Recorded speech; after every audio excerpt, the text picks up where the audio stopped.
My name is Fiona, 34 years old, and I spent a month in the intensive care unit fighting a deadly blood infection.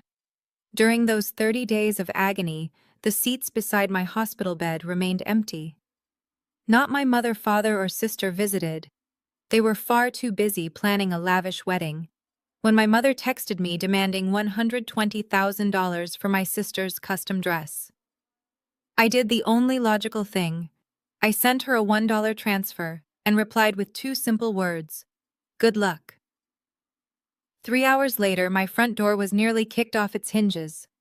Let me know where you are watching from in the comments. Hit like and subscribe if you have ever had to stand up to family who underestimated your worth. The violent pounding echoed through my modest apartment.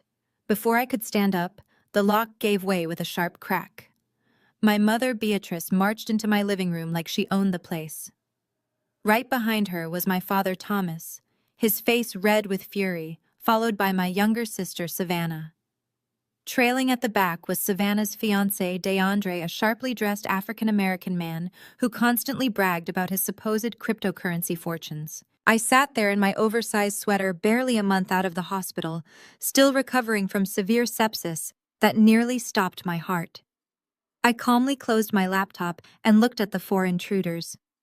Beatrice reached into her oversized tote bag, pulled out a thick stack of folded hospital bills, and threw them violently onto my coffee table. "You are an ungrateful wretch!" Beatrice screamed, her voice piercing the quiet atmosphere. "How dare you embarrass us like this? $1. You sent me a $1 transfer after everything we have done for you. I asked you for a simple favor to help your sister, and you spit in our faces." I looked at the scattered bills, then back up at my mother. I found it fascinating that she had completely ignored my condition. I was visibly thinner, my skin still pale from weeks of being bedridden. Yet the very first words out of her mouth were not about my recovery or the fact that I almost died. They were about money. Savannah shoved her way past our parents, her face twisted into a dramatic mask of absolute tragedy. "My custom Vera Wang dress is being held hostage at the boutique," Fiona Savannah shrieked, stomping her foot. "Do you have any idea how humiliating this is? The seamstress refuses to do the final alterations until the balance is paid in full. You owe me this money. You completely flaked on my bridal shower. The least you can do is cover the dress." "I owe you," I repeated, my voice steady, betraying none of the absolute rage boiling underneath my calm exterior. "You want me to apologize for missing your bridal shower because I was unconscious on a ventilator?" Thomas stepped forward, puffing out his chest to tower over me. "Do not use that disrespectful tone with your sister," he barked. "Savannah is under a tremendous amount of stress. You have been sitting in this cheap apartment doing absolutely nothing for weeks. You just sit on your computer all day long. You have no real expenses, no husband, and no life. You are going to write a real check right now, or I will cut you out of this family permanently." I slowly stood up, refusing to let them look down on me. The irony was staggering. They had already cut me out the moment they decided a party was more important than my survival. "You want a check?" I said. "You mean the way I sat on my computer teaching myself high-level finance after you drained my $80,000 college fund to pay for Savannah's Sweet 16 and her ridiculous influencer launch party?" Beatrice waved her hand dismissively. "Savannah needed that exposure for her brand," Beatrice scoffed.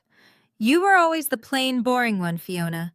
You never needed a launch party, and clearly you never needed college either, since you just hide in this tiny apartment." That was when DeAndre decided to step forward, pulling at the cuffs of his tailored suit and making a grand show of adjusting his watch. He looked around my deliberately understated apartment with open disgust, completely unaware that the building we were standing in was actually owned by my private equity firm. "Look, sister-in-law," DeAndre said, projecting an air of extreme arrogance. "We are family, right? Family helps family. I have got $5 million tied up in an offshore crypto escrow right now. The market is volatile and I cannot liquidate without taking a massive tax hit. I just need you to cover this $120,000 liquidity gap for the dress. I will pay you back with 20% interest next month. Stop being cheap." I stared at DeAndre, noticing the fake luxury watch he displayed, just like his supposed $5 million offshore portfolio. A liquidity gap, I repeated. That is a very fancy way of saying you are completely broke, DeAndre. If you have $5 million in escrow, pull up your digital wallet right now and show me the balance. DeAndre's confident smirk vanished instantly. He took a step back, his defensive posture revealing everything I needed to know. I do not have to prove anything to you, he snapped, his voice losing its smooth charm. My finances are highly classified. I looked at the four of them, feeling a cold, calculating calm settle over my mind. They had forced their way into my home, demanded my money, and shown absolute zero remorse for abandoning me when I was dying. They wanted a war over wealth and status. I decided right then and there that I would gladly give them one. It was time to show them the real cost of their endless greed, and I would enjoy it. I stepped toward the door and placed my hand firmly on the brass handle. I told Thomas to get them all out of my home immediately before I hit the panic button for building security. I reminded him that the lobby guards were former law enforcement and would happily escort trespassers out in handcuffs. Thomas glared at me, his jaw clenching, but he recognized the cold certainty in my voice. He grabbed DeAndre by the arm and shoved him toward the hallway. Beatrice scurried after them, muttering under her breath about how I had always been an ungrateful child who thrived on causing family drama. Savannah lingered on the threshold for a brief second. She looked me up and down, her eyes flashing with a mix of venom and triumph. Have fun paying off your medical debt, loser, Savannah spat out. She flipped her hair over her shoulder and marched down the corridor, her heels clicking loudly against the hardwood floor. I slammed the door shut and engaged the deadbolt. The sudden silence in my apartment was deafening, a sharp contrast to the chaotic shouting match that had just polluted my sanctuary. I stood there for a moment, letting the adrenaline slowly drain from my system. Savannah's parting words echoed in my mind. Have fun paying off your medical debt. It was an oddly specific insult even for her. I knew my hospital stay had been expensive, but I also had premium corporate health insurance through my private equity firm. The out-of-pocket costs should have been minimal, certainly not something to taunt me with. I walked over to the glass coffee table where Beatrice had violently tossed the stack of hospital bills earlier. The envelopes were thick, heavy with the weight of itemized medical codes and billing summaries. I sat down on the sofa, picking up the top envelope. The return address belonged to the premier private hospital where I had spent 30 days fighting for my life against severe sepsis. I ripped open the seal and pulled out the thick packet of paper. The first page showed the expected charges: intensive care unit daily rates, intravenous antibiotics, continuous vital monitoring. The numbers were staggering, but my insurance coverage adjustments were listed right below them, bringing the balance down to a manageable figure. I turned to the second page, expecting to see the final tally. Instead, my eyes locked onto a secondary billing section titled Elective Cosmetic Procedures. I blinked, sure that the lingering effects of my illness were playing tricks on my vision. I read the line items again: rhinoplasty revision, breast augmentation, high-definition liposuction, post-operative cosmetic care. The dates of these procedures aligned perfectly with the second week of my hospitalization, the exact time frame when my fever was at its highest, and I was placed in a medically induced coma to prevent organ failure. The total for these elective surgeries was $65,000, and the balance was applied directly to my personal billing account. My hands began to tremble, not from sadness but from a terrifying realization. I flipped furiously through the remaining pages of the billing packet until I found the authorization forms. Attached to the back was a copy of a medical power of attorney document. It designated my father, Thomas, as my primary medical and financial proxy in the event of my incapacitation. At the bottom of the page was my signature. It was a remarkably good forgery, mimicking the sharp loops of my handwriting, but I knew with absolute certainty that I had never signed it. While my body was shutting down, while doctors were unsure if I would survive the weekend, my family had not been waiting anxiously in the waiting room. They had been busy drafting fraudulent legal documents. They used my medically induced coma as an opportunity to funnel Savannah's massive plastic surgery debts onto my premium insurance policy and my personal credit profile. They literally used my dying body as a credit card to finance my sister's bridal makeover. The betrayal hit me with a physical force, knocking the breath from my lungs. This went far beyond childhood favoritism or financial greed. This was predatory. This was a felony. They had looked at my unconscious form, hooked up to life support machines, and seen nothing but a blank check. Any lingering shred of familial obligation I might have harbored evaporated in that instant. I did not shed a single tear. Crying was for victims, and I was entirely done being a victim. A cold, absolute clarity washed over me. I set the forged documents back down on the coffee table and smoothed out the creases. I reached into my pocket, pulled out my phone, and bypassed my personal contacts entirely. The air in my apartment no longer felt suffocating. It felt charged with anticipation. My family wanted to play games with my life, my money, and my identity. They had pushed me to the absolute edge, assuming I would just quietly absorb the damage like I had done throughout my entire childhood. But they had made one fatal miscalculation. They forgot that I survived the infection that should have killed me. And now I was going to be the infection that destroyed their perfect, fraudulent world. The next morning, a secure, encrypted file arrived in my inbox. Miss Kensington had worked through the night. The file contained more than just digital signatures and IP addresses. Her private investigators had retrieved security footage from the luxury cosmetic clinic where Savannah had her procedures done. I watched the crisp, high-definition video on my laptop screen. There was Savannah laughing and drinking sparkling water in the clinic lobby, while my father stood at the reception desk, handing over my premium insurance card and signing fraudulent documents on a digital tablet. It happened on the exact same day my fever had spiked to 104 degrees. While doctors were packing me in ice and pumping me full of broad-spectrum antibiotics to save my organs from shutting down, my father and sister were joking with a receptionist about recovery times for liposuction. A cold, absolute rage solidified in my chest. I closed the video file. I did not need to see anymore. I needed to find their weak point, the one thing they valued above all else. That was remarkably easy. I opened a new browser tab and navigated to Savannah's public social media pages. Savannah had been documenting every single minute detail of her upcoming wedding to DeAndre. She was marketing it to her followers as the social event of the decade. Her feed was an endless parade of cake tastings, floral arrangements, and venue tours. She constantly bragged about the exclusive nature of her celebration, boasting that she had secured a location with a 3-year waiting list. I clicked on her latest post, a heavily filtered video of her twirling in front of massive wrought iron gates. The caption read that her fairy tale wedding was going to be held at the Grand Oakhaven Estate.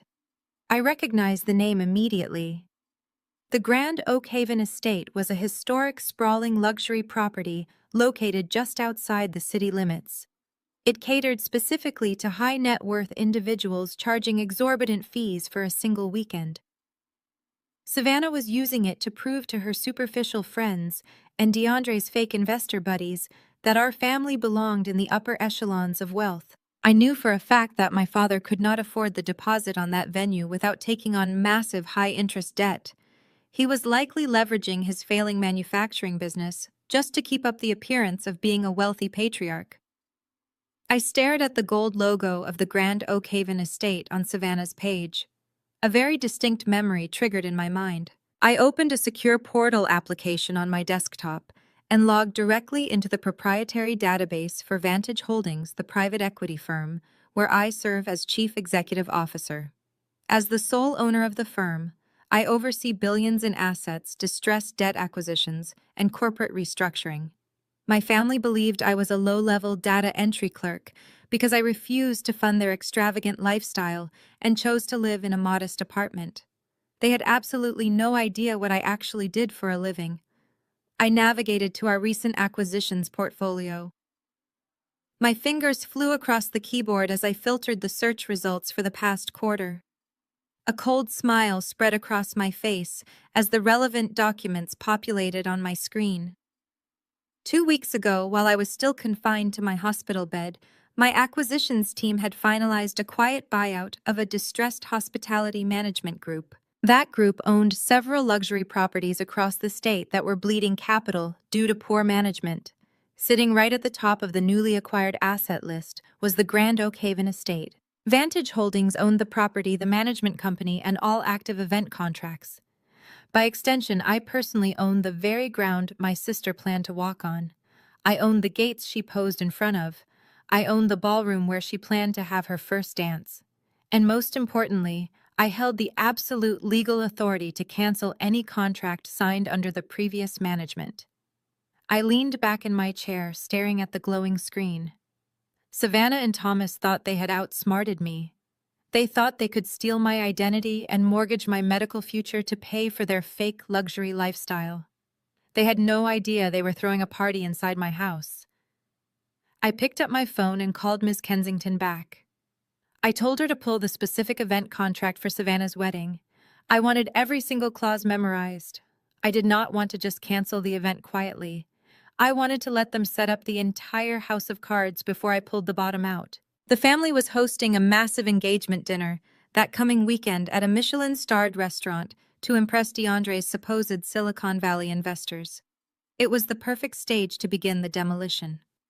I told Ms. Kensington to get my bespoke suit back from the dry cleaners. If we were going to war, I was going to dress the part. The air inside Le Ciel was thick with the scent of white truffles and expensive desperation. Securing the private dining room at the city's only 3 Michelin-starred restaurant required a minimum spend that I knew for a fact exceeded the credit limit on my father's remaining viable platinum card. He was financing this entire opulent engagement dinner on borrowed money, risking complete financial ruin just to impress a room full of strangers. I stepped out of my town car and walked through the heavy glass doors of the restaurant. I was wearing a bespoke charcoal gray Tom Ford suit I had tailored in Milan. It possessed no flashy logos or gaudy hardware. It simply radiated the kind of quiet, unassailable luxury that only authentic wealth can buy. My hair was pulled back into a sleek, severe style, and I wore a single pair of diamond stud earrings. I looked exactly like the corporate apex predator. I was completely shedding the tired, recovering victim persona my family expected me to maintain. As I approached the frosted glass doors of the VIP suite, a hand shot out and gripped my forearm. It was my mother. Beatrice was wearing a heavily sequined designer gown that looked at least 3 seasons out of date, her face tight with panic beneath a thick layer of expensive makeup. "What in the world are you doing here?" Beatrice hissed, her fingers digging into the fine cashmere of my sleeve. "You were explicitly not invited to this dinner, Fiona. You look entirely too severe, and you are going to ruin the aesthetic of the evening." I looked down at her hand, then up at her panicked eyes. I did not pull away.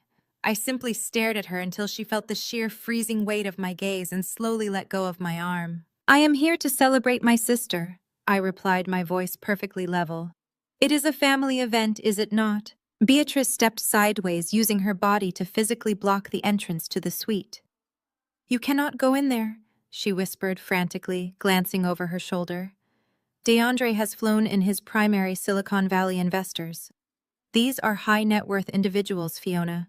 Your father is in there right now, securing our family's future. We are already paying a fortune for this room on credit. I will not have you marching in there with your bitter attitude and embarrassing us in front of billionaires. Go home.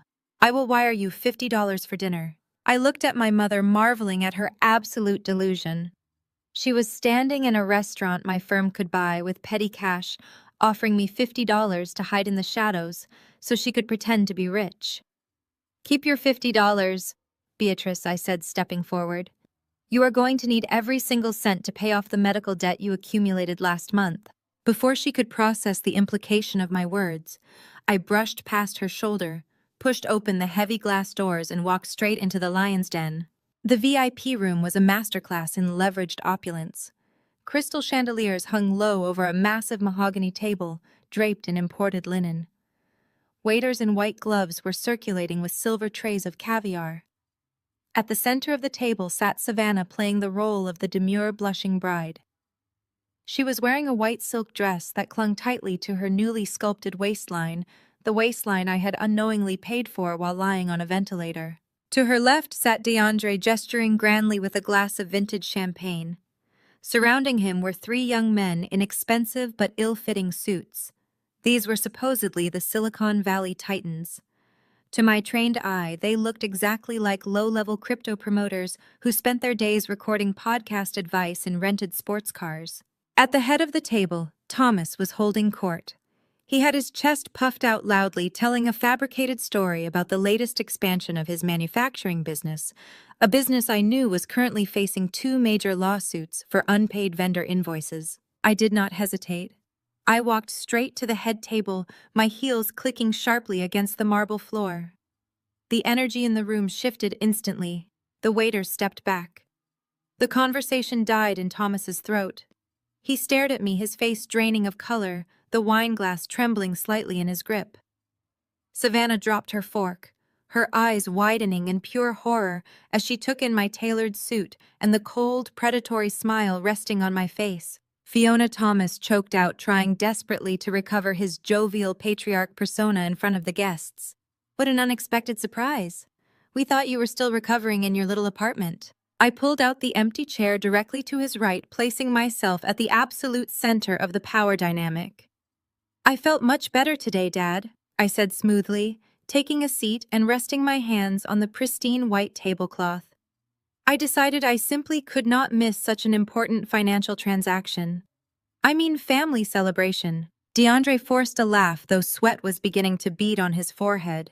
He leaned across Savannah, trying to project dominance. Well, sister-in-law, you certainly dressed up for the occasion.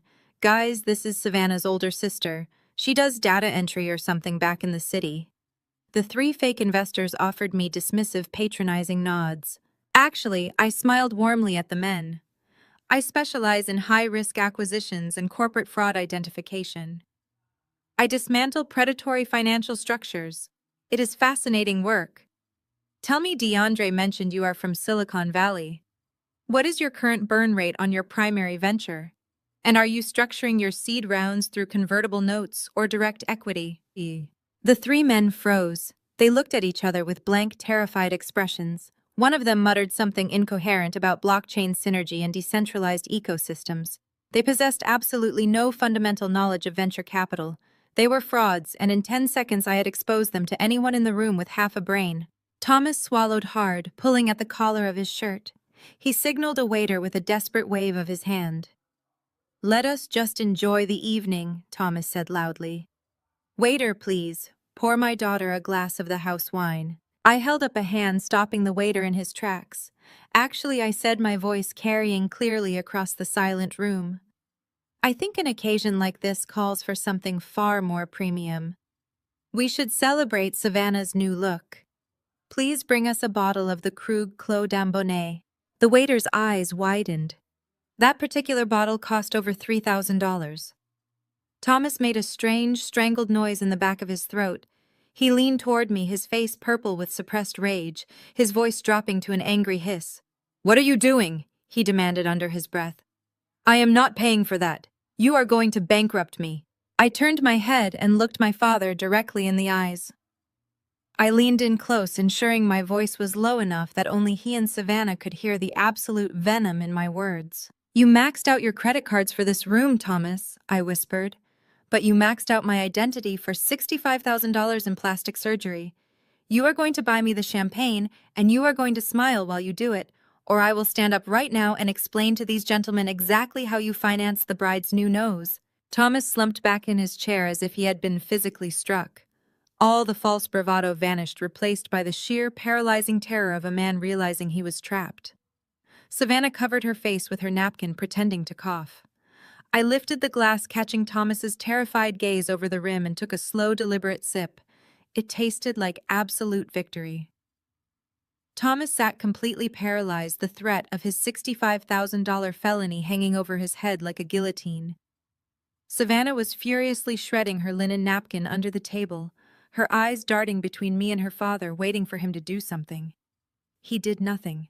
DeAndre, however, possessed neither the intelligence nor the self-awareness to realize the execution had already begun. He interpreted Thomas's sudden, terrified silence as weakness, An opportunity for him to seize control of the narrative and impress the three men sitting across from him. These men, whether they were actual venture capitalists or just gullible crypto promoters with a few $1,000s to lose, were DeAndre's marks. And he was losing them. He cleared his throat loudly, adjusting his suit jacket, and leaned forward, addressing the table with unearned bravado. "Let us get back to business, gentlemen," DeAndre announced, entirely ignoring me.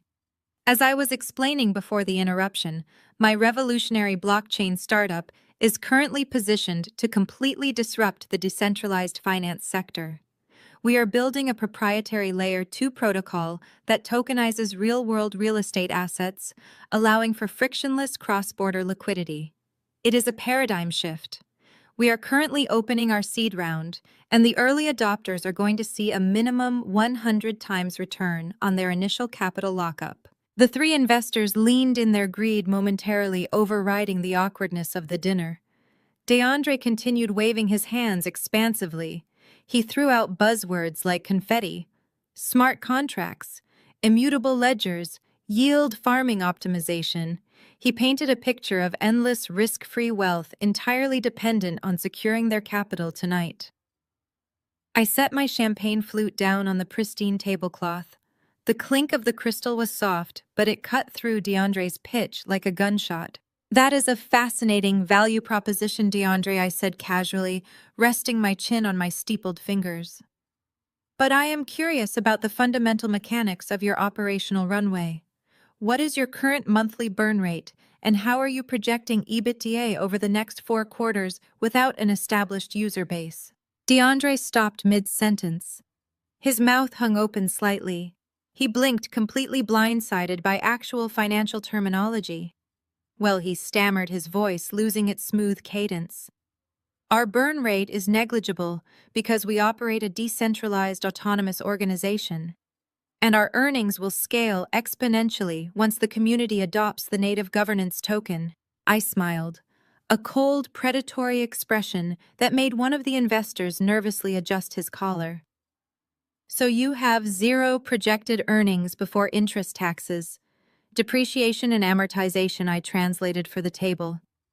"You are asking for capital to fund a non-existent product. Let us pivot to regulatory compliance. How are you navigating the SEC guidelines regarding unregistered securities?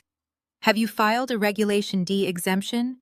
Or are you just openly violating the Howey test by offering guaranteed returns on investment derived from the efforts of others?" DeAndre's face flushed a deep, ugly red. A bead of sweat formed at his hairline and rolled down his temple.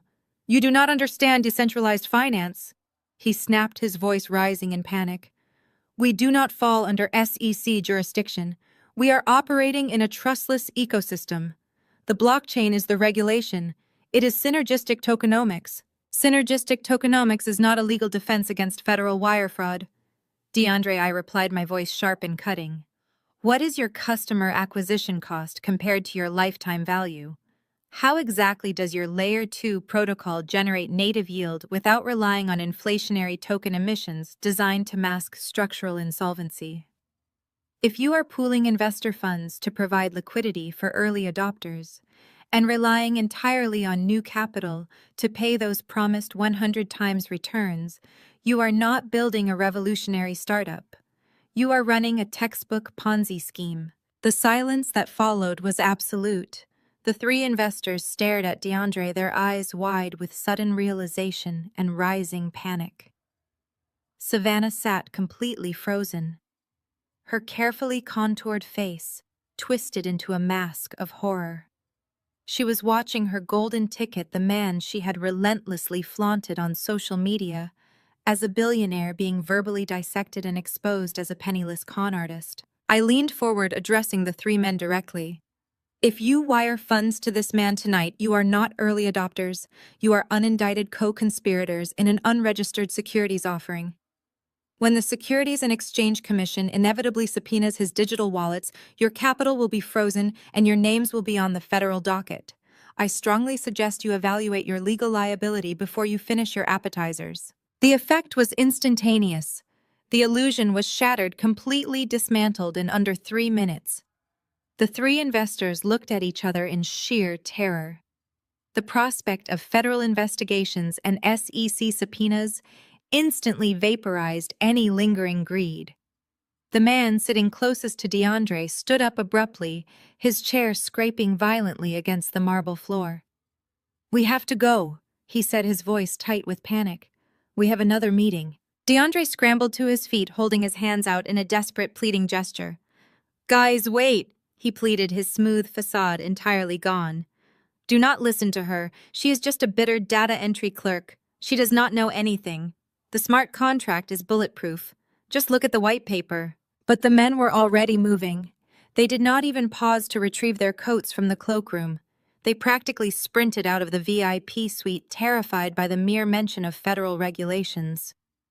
The heavy glass doors swung shut behind them, sealing the remaining family members inside a tomb of complete humiliation. DeAndre stood frozen at the table, his arms still outstretched toward the empty doorway. His chest heaved as his breathing turned ragged. He slowly turned his head to look at me. The absolute destruction of his fraudulent empire, the loss of his marks, and the intellectual humiliation in front of his fiancée pushed him over the edge. The panic in his eyes morphed into pure, unadulterated rage. "You," he snarled, his voice a low, guttural growl. "You ruined everything." He slammed his fist down onto the mahogany table with terrifying force. A crystal water glass shattered on impact, sending shards of glass and ice water flying across the imported linen. Savannah screamed, pressing herself back into her chair. DeAndre did not care. His eyes were locked onto me with violent intent. He lunged forward across the table, his hand reaching out to grab me. I did not flinch.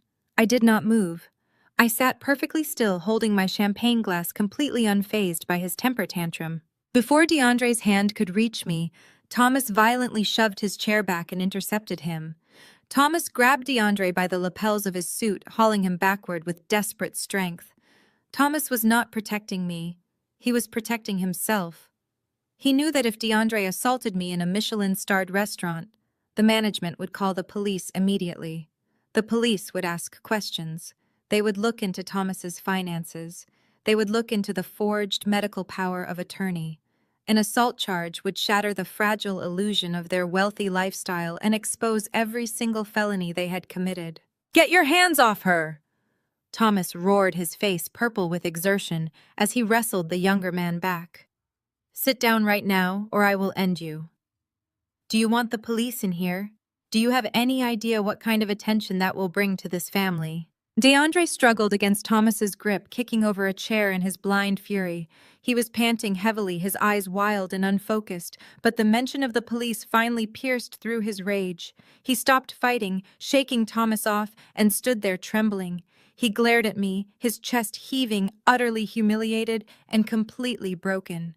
I took another sip of my $3,000 champagne, offering him a slow, victorious smile. The maitre d' was already hovering near the frosted glass doors of the VIP suite, his face a mask of professional alarm.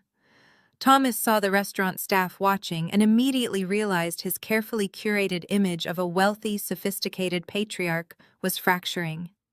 He could not afford a police intervention, not when his entire financial life was a house of cards. He grabbed my upper arm with a bruising grip, his fingers digging into the fine wool of my jacket.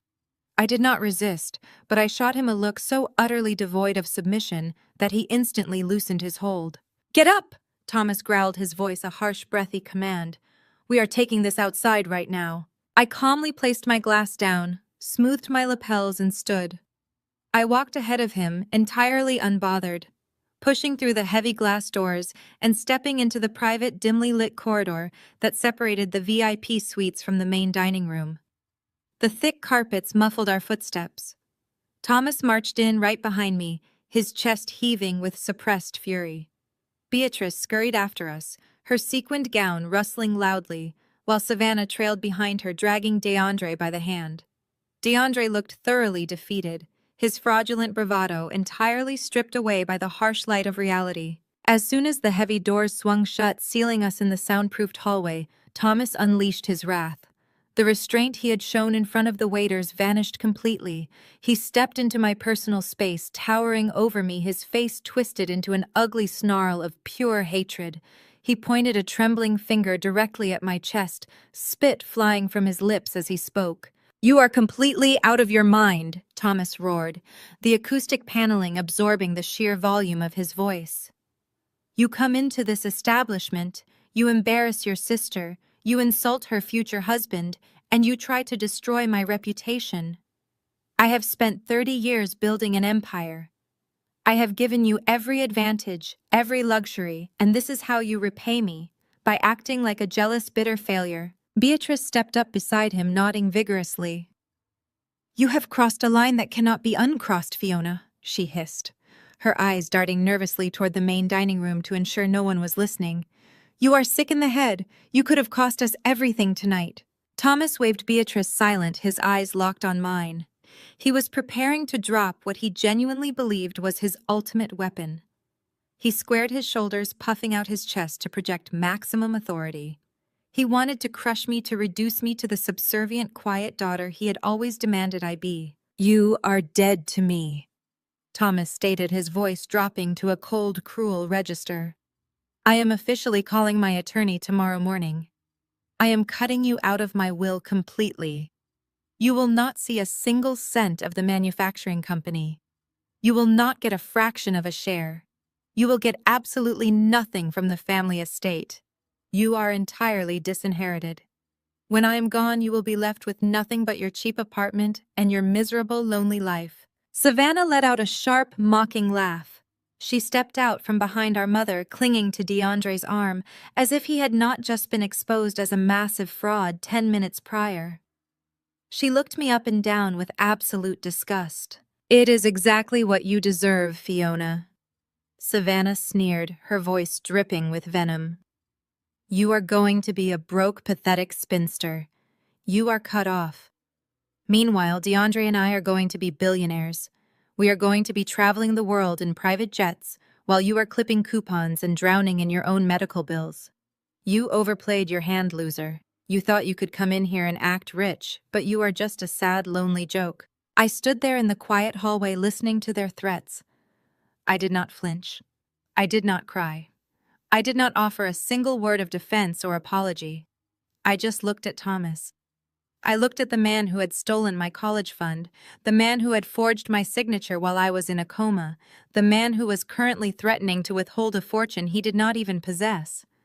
A slow, genuine smile spread across my face.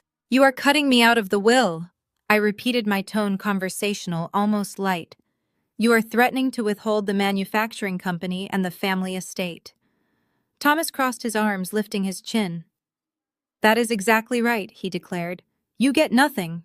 I tilted my head, studying him with clinical precision.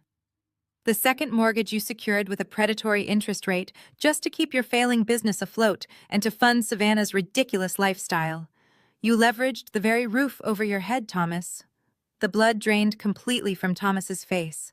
He went chalk white, his mouth opening and closing soundlessly. He looked like a man who had just stepped off a cliff in the dark. Beatrice whipped her head around to look at her husband. Her eyes were wide with sudden, unadulterated panic. "Thomas," she whispered, her voice trembling violently. "Thomas, what is she talking about? What second mortgage?" He did not answer her. He could not even look at her. His eyes remained locked on me, wide with sheer primal terror. The illusion of his immense power, the very foundation of his identity as the wealthy patriarch, was collapsing right in front of him. I did not let him breathe. I kept pushing, striking with surgical accuracy. "Did you really think I would just sit back and let you commit felony wire fraud without running a full financial background check on you?" I asked, my tone dripping with absolute contempt. "I know exactly how much debt you are in. I know you are drowning. I know you maxed out your last viable platinum card just to secure the VIP room tonight. You have no empire, Thomas.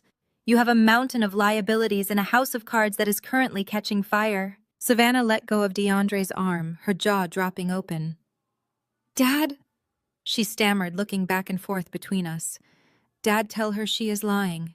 Tell her she is making this up." But Thomas remained absolutely silent. The truth was written all over his pale, sweating face. He was utterly broken. "You cannot disinherit me from a legacy of debt," I told him, stepping back and smoothing my jacket. "Your will is worth less than the paper it is printed on. You have absolutely no power over me anymore. You never did. And the worst part is the demolition has only just begun."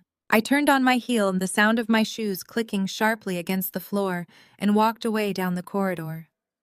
I left them standing there in the deafening silence of their ruined reality, their fake billionaire exposed, their financial ruin laid bare, and their entire world preparing to shatter. Thomas stared at me, his breath hitching audibly in the confined space. The silence in the hallway was absolute, broken only by the muffled, frantic pacing of DeAndre a few feet away. I took a slow, deliberate sip of my champagne, letting the vintage Krug slide down my throat, while my father's entire universe began to fracture. He was a man who had built his entire identity on the perception of wealth and control, and I was about to strip both away from him with surgical precision. "You thought you were dealing with a standard commercial lender," I said, my voice cutting through the heavy air. "You assumed the regional bank would give you endless extensions because you played golf with their loan officers and drove the right car. But banks hate risk, Thomas, and when your quarterly projections showed a massive bleeding negative cash flow, for the 8th consecutive time, they classified your entire commercial portfolio as a toxic asset." I took a step closer. He instinctively backed up, his shoulders hitting the soundproofed wall of the corridor. When a financial institution realizes a manufacturing company is completely insolvent, they do not hold on to the paper. I continued speaking slowly so every syllable landed with maximum impact. They cut their losses immediately. They bundle that toxic debt, and they sell it at a steep discount to private equity firms willing to do the dirty, ruthless work of liquidating the assets. Thomas swallowed hard, his Adam's apple bobbing. "Who?" He choked out, his voice barely a terrified whisper. "Who bought it?" "A very aggressive, highly specialized firm," I replied, my eyes locked onto his, watching the panic rise. "A firm that specializes in distressed debt acquisitions and hostile corporate restructuring. A firm named Vantage Holdings." The name hit him like a physical blow to the stomach. I watched the horrible recognition flood his wide eyes. Of course he knew the name. For the past 2 weeks, while he had been planning this ridiculous engagement dinner, he had been receiving certified letters, legal notices, and frantic calls from his own accountants regarding the sudden aggressive transfer of his debt to Vantage Holdings. He had been dodging their communications, desperately hoping to secure DeAndre's fake investment capital to pay off the sharks. He thought Vantage Holdings was a faceless corporate entity, a skyscraper full of ruthless lawyers he could eventually manipulate or outsmart with his usual patriarchal charm. He never once suspected the shark was swimming in his own living room. "Vantage." Thomas breathed, his hands trembling violently. They sent the restructuring notices. They called the primary notes due." I reached into the inner breast pocket of my tailored suit jacket. I withdrew a sleek, matte black business card, printed on incredibly heavy cardstock with raised minimalist silver lettering. I held it out to him between my index and middle fingers, offering it like a blade. Thomas stared at the card as if it were coated in poison. His hand shook so badly he could barely grasp the thick paper. He brought it close to his face, his eyes darting across the silver text in the dim light of the hallway. "Fiona Wilson, Chief Executive Officer, Vantage Holdings. I am the CEO and sole owner of Vantage Holdings." I stated, the absolute unyielding authority in my voice, leaving no room for negotiation. "I own your debt, Thomas. I own your manufacturing company. I own the warehouses, the equipment, and every single unpaid vendor invoice. And because you were foolish enough to cross-collateralize your life and use your primary residence to secure that second mortgage, I own the very house you sleep in." Thomas staggered back, his knees buckling slightly. He clutched his chest, his fingers gripping the fabric of his expensive dress shirt, as a harsh wheezing sound escaped his lips. The illusion of his power, the arrogant dominance he had wielded over me since childhood, shattered into a million irreparable pieces. He was not looking at his subservient, easily dismissed daughter anymore. He was looking at his executioner. "No!" Savannah shrieked, breaking the paralyzed silence. She stomped her foot, her face contorted into a mask of petulant, ugly rage.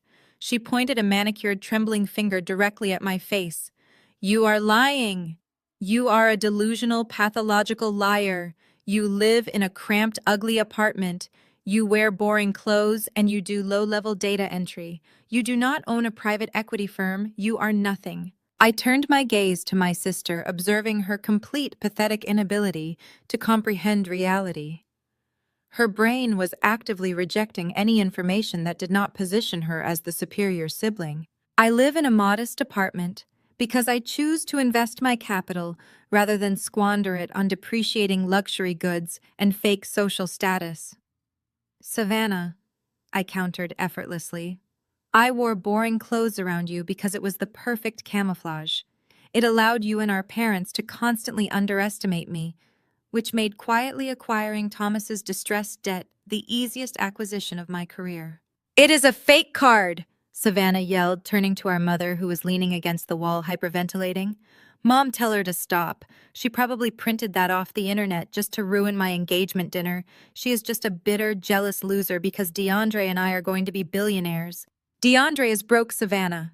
I snapped, shutting down her hysterical denial with absolute finality. "He is running a decentralized Ponzi scheme.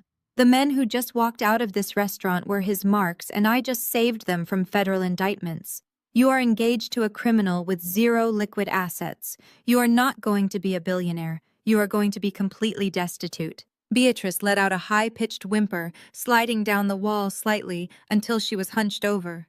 "Fiona, please," she begged, tears cutting streaks through her heavy makeup.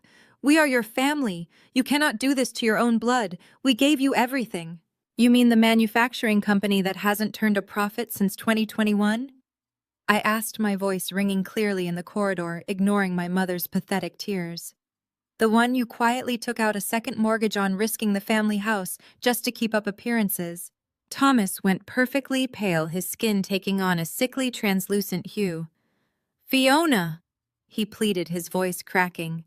The arrogance was completely gone, replaced by the pathetic whining of a defeated man.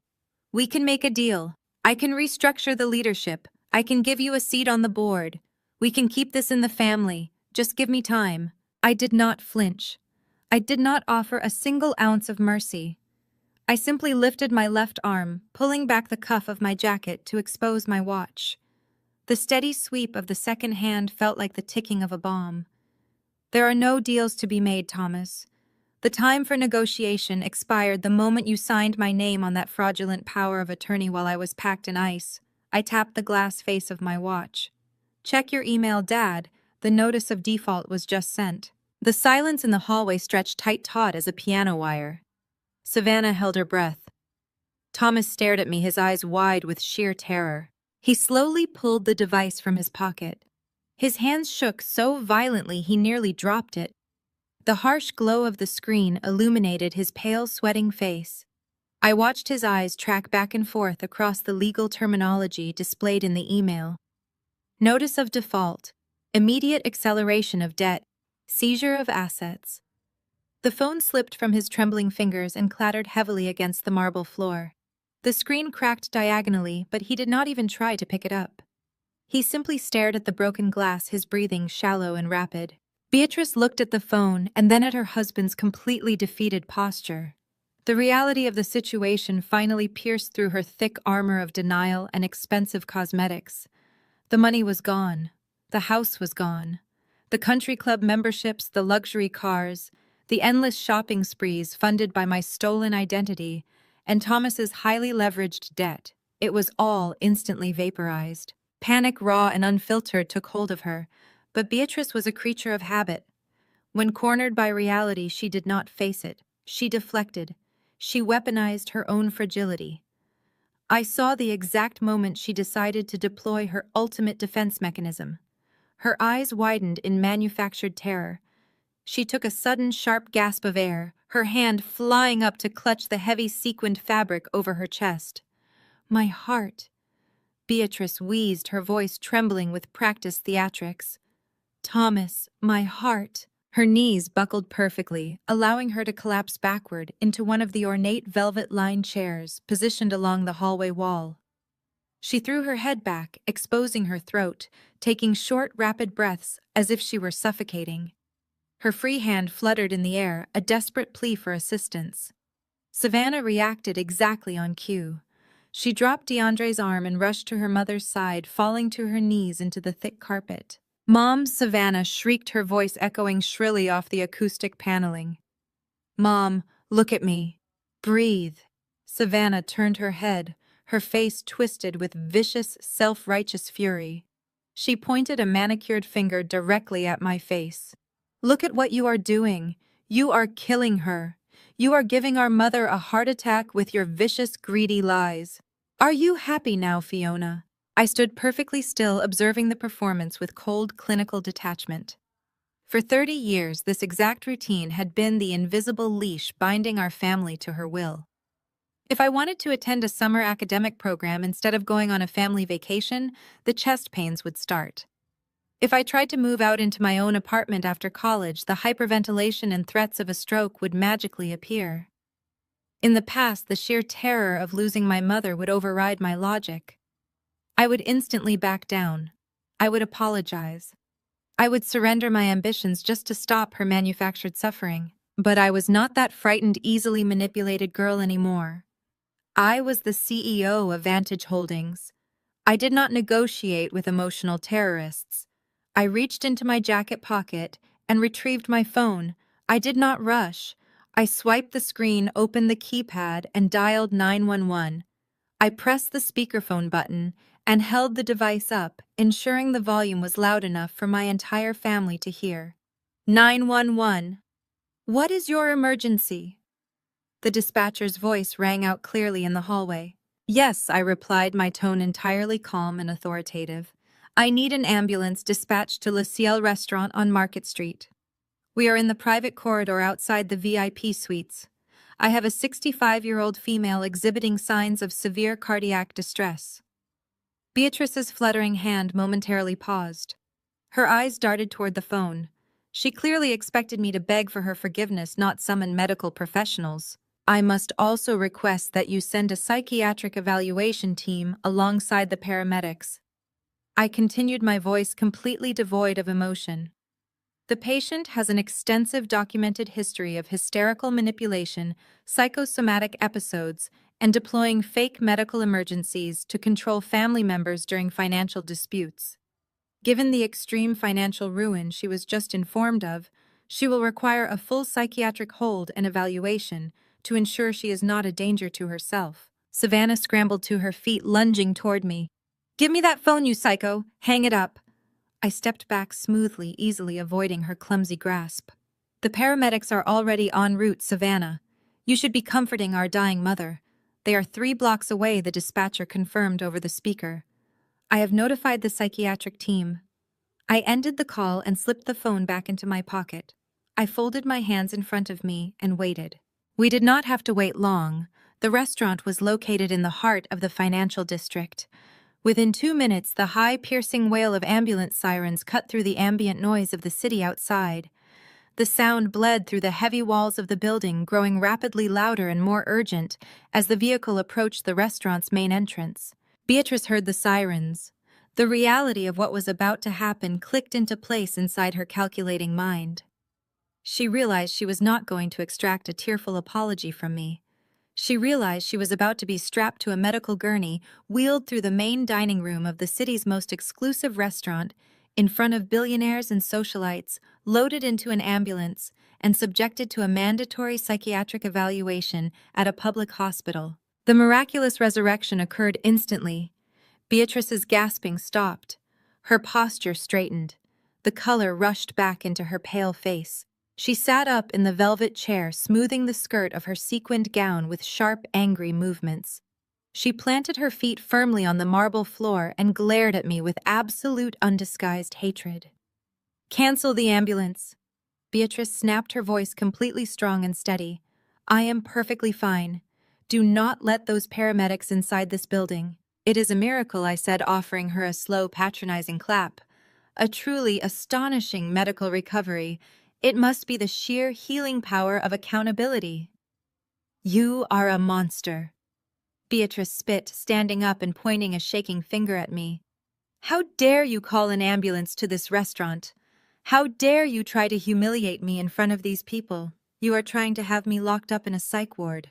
You were clutching your heart and gasping for air, I reminded her, keeping my expression perfectly neutral. I simply provided the exact level of medical intervention your performance demanded.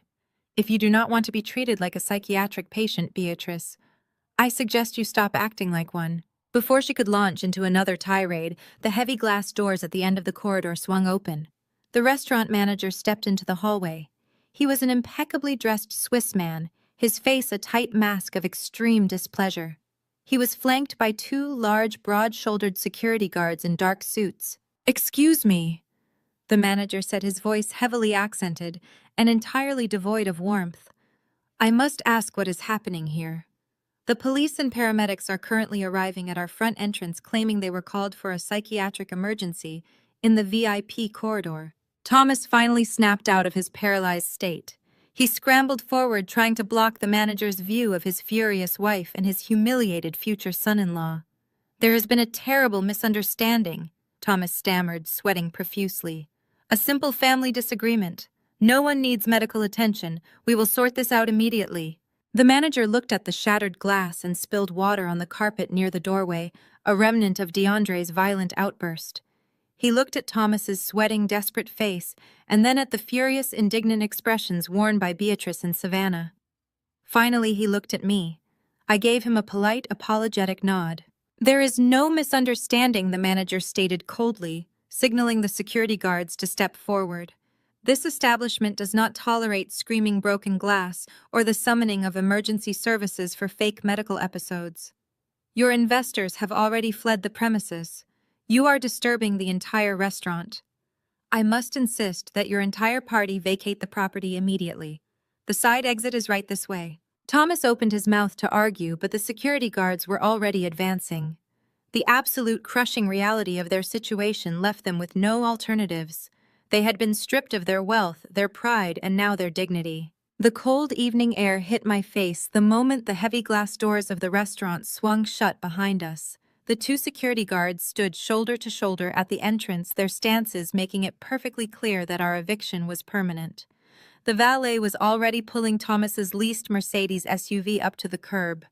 Beatrice marched toward it, wrapping her expensive shawl tightly around her shoulders, her face set in a rigid mask of fury and humiliation. Savannah followed closely, tugging violently on DeAndre's arm to drag him along. I walked past them, heading toward the adjacent parking garage where my own car was parked. I had zero intention of riding back with them. My business for the evening was concluded. "Fiona, wait!" Thomas barked. I stopped under the harsh glare of a street lamp and turned around. Thomas jogged over to me, his breath forming small white clouds in the chilly air.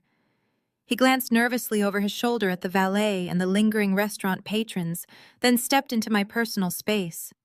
He was trying to regain his dominant posture, squaring his shoulders and lowering his voice into a conspiratorial, patriarchal tone. "We need to handle this right now," Thomas said, his eyes darting frantically. "We are a family. We fight. We say things we do not mean, but at the end of the day, blood is thicker than water. You proved your point tonight. You made me look like a fool in front of DeAndre and the restaurant staff. I am willing to forgive your completely unhinged behavior. I will not cut you out of the will. I will even give you a legitimate seat at the table. In exchange, you recall that notice of default. You forgive the debt, we restructure the company together, and we put this ugly night behind us."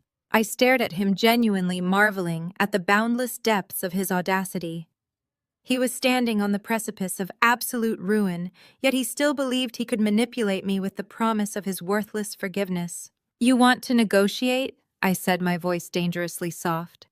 "You want to talk about forgiving behavior and moving forward as a family? Let us talk about what this family does when someone is truly vulnerable.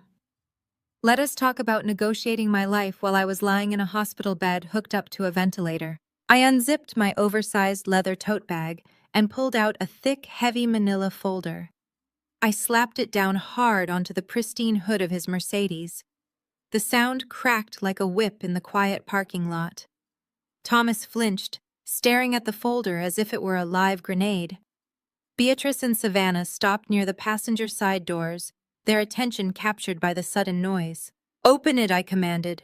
Thomas hesitated, his hands trembling again. He slowly reached out and flipped open the heavy cardstock cover. The harsh overhead lighting illuminated the crisp legal documents inside. He did not need to read the fine print.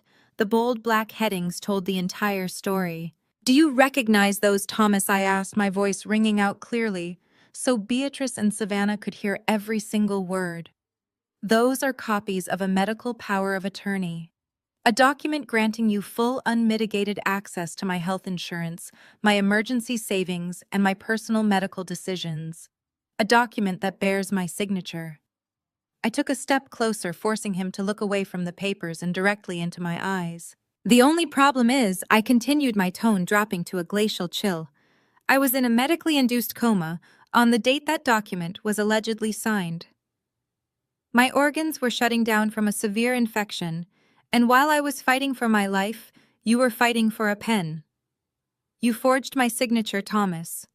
You committed felony identity theft against your own daughter while she was unconscious." Beatrice let out a sharp gasp, her hand flying to her mouth. Savannah froze, her eyes widening in sudden, unadulterated panic. "But you did not just forge it to make medical decisions," I said, shifting my gaze to my sister. "You used my premium platinum tier health insurance and the cash reserves in my emergency fund to pay for Savannah's elective cosmetic surgeries." Savannah's jaw dropped open. She took a step backward, shaking her head.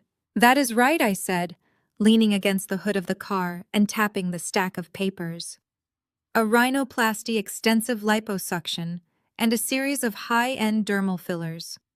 All billed under my insurance policy by a highly unethical private clinic with the out-of-pocket deductibles paid directly from my drained savings account. You stole my identity to finance a plastic surgery spree while I was on life support. It was an emergency!" Beatrice shrieked from the other side of the car, her voice shrill and desperate. Savannah had a modeling audition. She needed those procedures to secure her future. We were going to pay you back the moment her career took off. "You left me with nothing," I shouted, my voice finally breaking its calm facade, echoing across the pavement. "I woke up from a coma to find my bank accounts empty and a mountain of fraudulent medical debt attached to my social security number. You did not even visit me in the ICU. You were in the recovery room at a plastic surgeon's office." Thomas slammed the folder shut, his face contorted in panic. "Keep your voice down," he hissed, looking around frantically. "We can pay it back. I will write you a check right now. We can make this disappear." "It is far too late for that," I replied instantly, regaining my cold composure. I smoothed the lapels of my jacket. "I do not want your fake checks, Thomas, and I certainly do not want a seat at your rotting table." My attorney, Ms. Kensington, finalized the paperwork this afternoon. She has already submitted the comprehensive forensic evidence, the forged power of attorney, the bank transfers, and the fraudulent clinic bills directly to the State Medical Board and the Insurance Fraud Division. The silence that followed was absolute, terrifying, and final. "The State Medical Board," Savannah repeated, her voice a fragile, terrified whisper. "Insurance fraud." "Yes, Savannah," I said, smiling at her with zero warmth. "Felony insurance fraud, wire fraud, identity theft. The authorities take the exploitation of unconscious patients very seriously. You are not just facing bankruptcy anymore. You are facing criminal indictments. You are going to trade your designer gowns for a prison uniform." Savannah let out a blood-curdling scream. It was not her usual theatrical tantrum. It was a visceral, primal shriek of genuine terror. She spun around and grabbed DeAndre by the lapels of his expensive, fraudulent suit. "Tell her to stop," Savannah sobbed, shaking him violently. "DeAndre, do something. Call your lawyers. Use your investment money. Pay her off. Save me." DeAndre forcefully pried her hands off his jacket. He took a large, very deliberate step backward, putting physical distance between himself and my sister. His expression was a mask of cold self-preservation. The charming, wealthy investor persona evaporated, leaving behind the calculating, ruthless survivalist. "Do not drag me into your mess," DeAndre said, his voice flat and completely devoid of affection. I had absolutely nothing to do with any of this. I did not know about the forged documents. I did not know about the stolen insurance. I am completely separate from your family's criminal activities. Savannah stared at him, her mouth opening and closing in shock. But you love me, she whimpered, reaching for him again. We are getting married. You promised we would be a power couple. You said you had my back no matter what. I have my own back, DeAndre snapped, holding his hands up defensively. I am not catching a federal charge because your family likes to commit felonies. We are done, Savannah. The engagement is over. Do not ever call my number again. He turned on his heel and walked briskly away, blending into the shadows of the busy downtown street. He was abandoning ship before it fully submerged, leaving his marks to drown. Savannah collapsed against the side of the Mercedes, sliding down the door until she hit the pavement. She buried her face in her hands, sobbing uncontrollably. Beatrice knelt beside her, weeping just as loudly, while Thomas stood frozen, staring at the folder on his car hood, as if staring into his own open grave. I picked up the folder, slid it back into my tote bag, and zipped it shut. I had delivered the demolition. The wreckage was entirely theirs to navigate. I turned away from the sobbing, shattered remnants of my family and walked toward my car, leaving them alone in the dark. The Grand Oakhaven estate was a masterpiece of Gilded Age architecture. Its sprawling manicured gardens and crystal-lit ballroom served as the ultimate playground for the ultra-wealthy. On this particular Friday night, it was hosting the rehearsal dinner for the social event of the season. The string quartet played a flawless rendition of Vivaldi. The champagne flowed from towering crystal fountains, and the region's elite mingled in their tailored tuxedos and designer gowns. In the center of the ballroom stood my family, orchestrating a grotesque pantomime of normalcy. They were desperately pretending the world had not completely shattered in a restaurant parking lot just 3 days prior. They were operating on the sheer, terrified hope that if they just smiled wide enough, I would not actually pull the trigger on my threats to destroy them. Thomas was holding court near a massive swan ice sculpture, a glass of bourbon gripped so tightly his knuckles were white. He was sweating through his bespoke suit, offering hollow laughs to wealthy investors he knew he was about to default on. Beatrice hovered near his side, her face stretched into a rigid, panicked smile. She constantly scanned the room for any signs of arriving law enforcement, terrified that the insurance fraud investigators were about to crash the party. And then there was Savannah. She was parading across the marble dance floor in a custom hand-beaded gown that cost exactly $120,000. She looked like a delusional princess holding court in a burning castle. I knew exactly how she had acquired the dress. Following the absolute freeze I had placed on their primary accounts, she had managed to bypass the locks and max out 3 high-interest corporate credit cards issued under Thomas's failing manufacturing company name. It was a final, desperate act of financial sabotage, a manic attempt to maintain her illusion of supremacy even as the ground crumbled beneath her feet. She was currently laughing loudly with a group of bridesmaids, smoothly explaining that her billionaire fiancé DeAndre was simply delayed on a private jet returning from a massive merger in Dubai. It was a pathetic, transparent lie. DeAndre was currently sitting in a federal holding cell, a detail I had ensured earlier that morning. But Savannah's reality distortion field was operating at maximum capacity. I stepped through the massive oak double doors of the ballroom, leaving the cool night air behind. I was wearing a sharply tailored midnight blue suit that projected absolute authority. I did not sneak in. I did not hover at the edges. I walked directly into the center of the room, my heels clicking rhythmically against the polished marble floor. The shift in the room's atmosphere was instantaneous. Conversations faltered. Heads turned. The guests, completely unaware of the family's imminent destruction, looked at me with polite curiosity. My family, however, reacted as if an apex predator had just walked into the enclosure. Thomas stopped mid-sentence, his bourbon sloshing over the rim of his glass and splashing onto his expensive shoes. The investors he had been lying to all evening immediately noticed his terror. They were smart men. They smelled the blood in the water. Beatrice let out a small strangled gasp and grabbed Thomas's arm. her perfectly manicured nails digging into his suit jacket.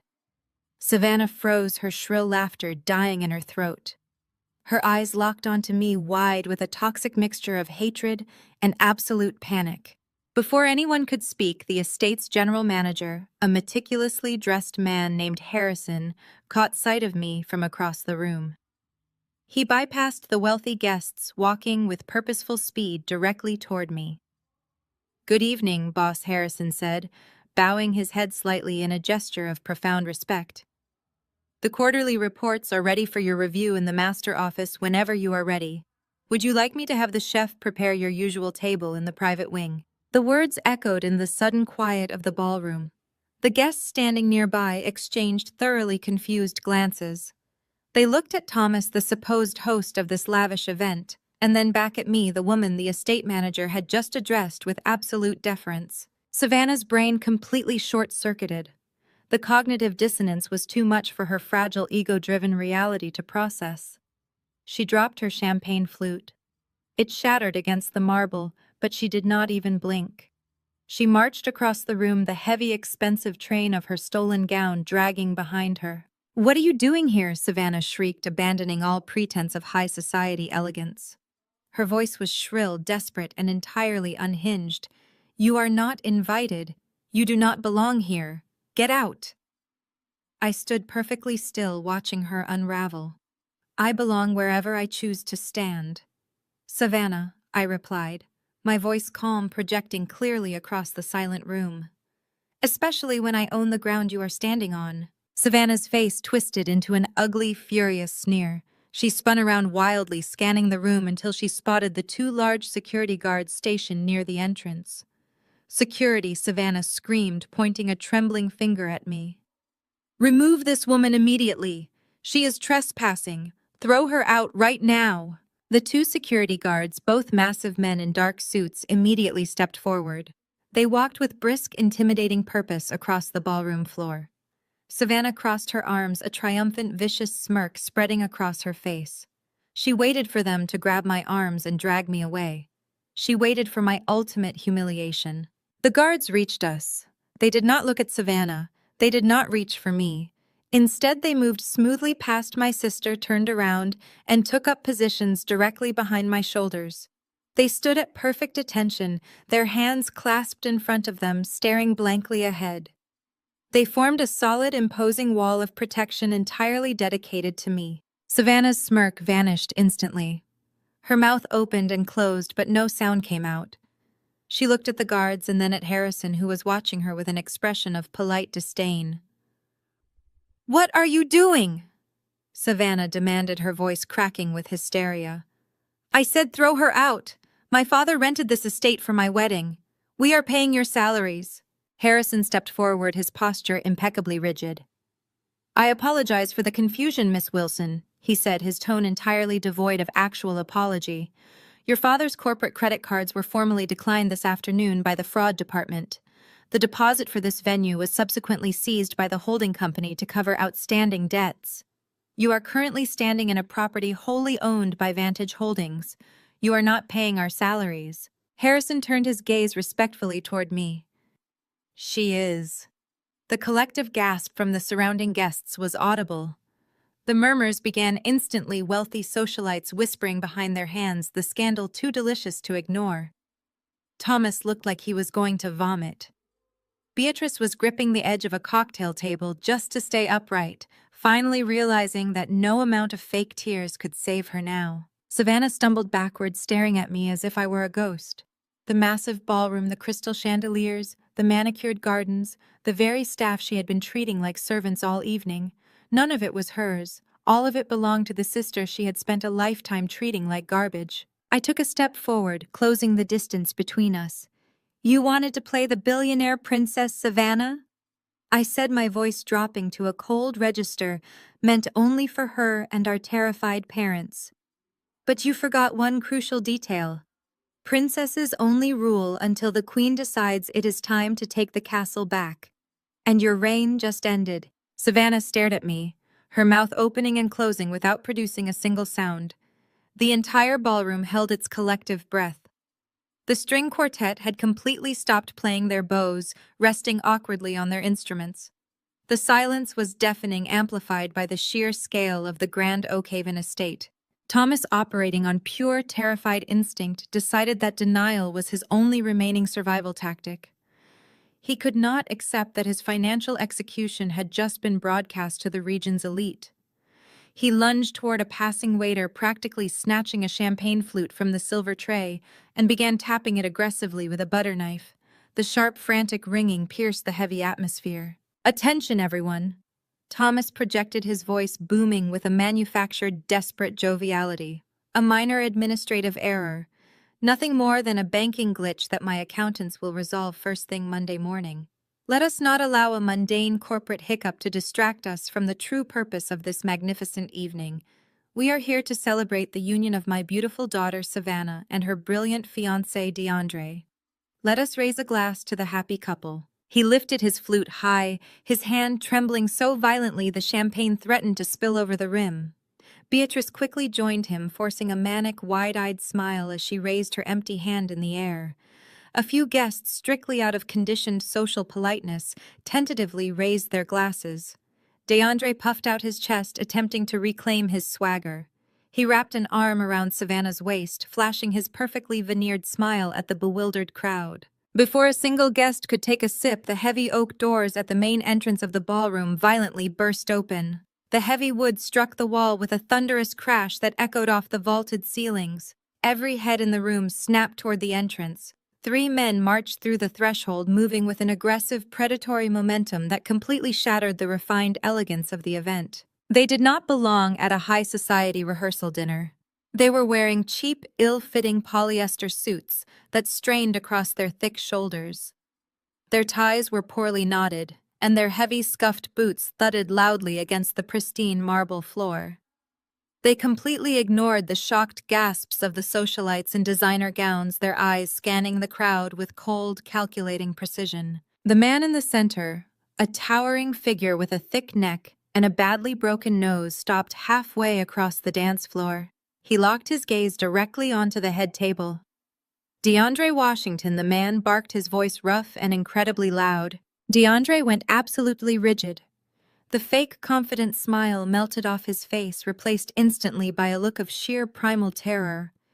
The blood drained from his cheeks, leaving a sickly grayish pallor. He dropped his arm from Savannah's waist and took a frantic step backward, nearly tripping over the hem of her $120,000 dress. Savannah, completely oblivious to her fiancé's terror, stepped forward. She planted her hands on her hips, channeling all of her entitled outrage at these intruders. "Excuse me," Savannah shrieked, glaring at the 3 men. "This is a private VIP event. Who are you and how did you get past security? You are ruining my rehearsal dinner. Get out right now." The lead thug did not even look at her. He kept his eyes deadlocked on DeAndre, pulling a crumpled, thick stack of papers from his inside jacket pocket. "We are here to collect DeAndre," the man said, slapping the stack of papers against his opposite hand. "You have been ignoring our calls for 3 weeks. Your phone is disconnected. Your fake corporate office downtown is an empty broom closet. You owe the syndicate over $300,000 from those failed crypto margin trades. You borrowed heavy, you leveraged bad, and now your debt has been called in." The ballroom erupted into a frenzy of shocked whispers. The wealthy guests stared at DeAndre, their eyes wide with morbid fascination. Savannah froze, her aggressive posture evaporating. She looked at DeAndre, waiting for him to laugh, waiting for him to explain that this was all a massive misunderstanding or some kind of bizarre prank. But DeAndre was not laughing, he was retreating. The brilliant tech mogul, the man who supposedly managed billions in decentralized assets, cowardly ducked behind Thomas. He literally grabbed the back of my father's expensive tuxedo jacket, using the older man as a human shield against the approaching debt collectors. "Thomas," DeAndre pleaded, his voice cracking into a high, pathetic whine. "Thomas, tell them to back off. Just write them a check. Write the check right now. You have the money. Pay them off so they leave. Please, Thomas, just pay the 300 grand. Thomas stood paralyzed, caught between the aggressive thugs advancing on his position and the cowardly fraud cowering behind his back. He patted his pockets automatically, a completely useless gesture. He looked out at the sea of horrified guests, then looked at Beatrice, who was swaying on her feet, clutching her chest in genuine, unscripted panic. "I cannot!" Thomas stammered, his voice barely a squeak. "I do not have my checkbook." The lead thug let out a harsh, barking laugh. He tossed the crumpled papers directly onto the head table. They landed in a messy pile next to the floral centerpieces. They were not financial documents. They were printed screenshots of Savannah's social media accounts. "We did not even have to hire a tracker to find you, DeAndre." The man sneered, gesturing toward the scattered papers. "We just had to follow your brilliant fiancée online. She has been posting 20 updates a day about her $1 million wedding. She tagged the exact location of this venue, the caterer, the dressmaker, and the hotel you booked for tonight. We figured a guy marrying into a family, throwing a $1 million party, could definitely afford to settle his crypto debts." Savannah looked down at the printed screenshots of her own heavily filtered, highly curated Instagram posts. The very tool she used to project her fake supremacy had been the exact beacon that brought the wolves directly to their door. "You are lying." Savannah sobbed, her voice cracking as she turned to DeAndre. "Tell them you have the money. Show them your portfolio." DeAndre did not answer her. He kept his grip firmly on Thomas's jacket, his eyes darting frantically toward the kitchen doors, clearly calculating his odds of making a run for it. The three collectors fanned out slightly, cutting off his escape routes.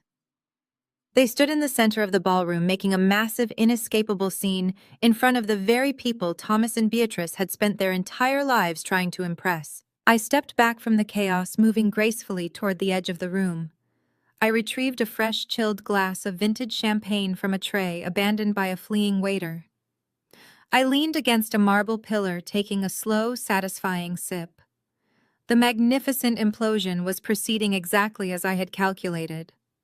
The facade was not just cracking anymore, it was burning to the ground, and I had the best seat in the house. The ballroom was a symphony of beautiful, escalating chaos.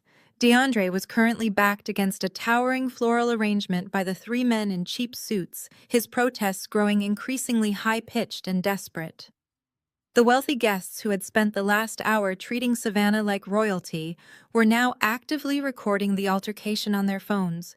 It was the absolute pinnacle of high society humiliation. Suddenly, a heavy hand clamped down on my wrist like an industrial vice. "Thomas." His face was slick with a sheen of cold sweat, his eyes darting around the room with manic, terrified desperation. Beatrice was right beside him, her usual polished veneer entirely gone, replaced by a feral, cornered look.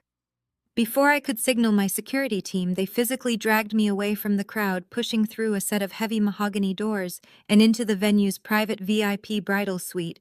Thomas shoved me inside and immediately threw the deadbolt. The loud metallic click echoed ominously in the opulent mirror-lined room. Beatrice stood directly in front of the door, crossing her arms like a highly paid, overly Botoxed prison guard. Thomas did not waste time with pleasantries or his usual fake patriarchal concern. The mask was completely off, revealing the desperate, cornered animal underneath. He marched over to the antique vanity, unzipped his leather portfolio, and yanked out a thick, bound dossier.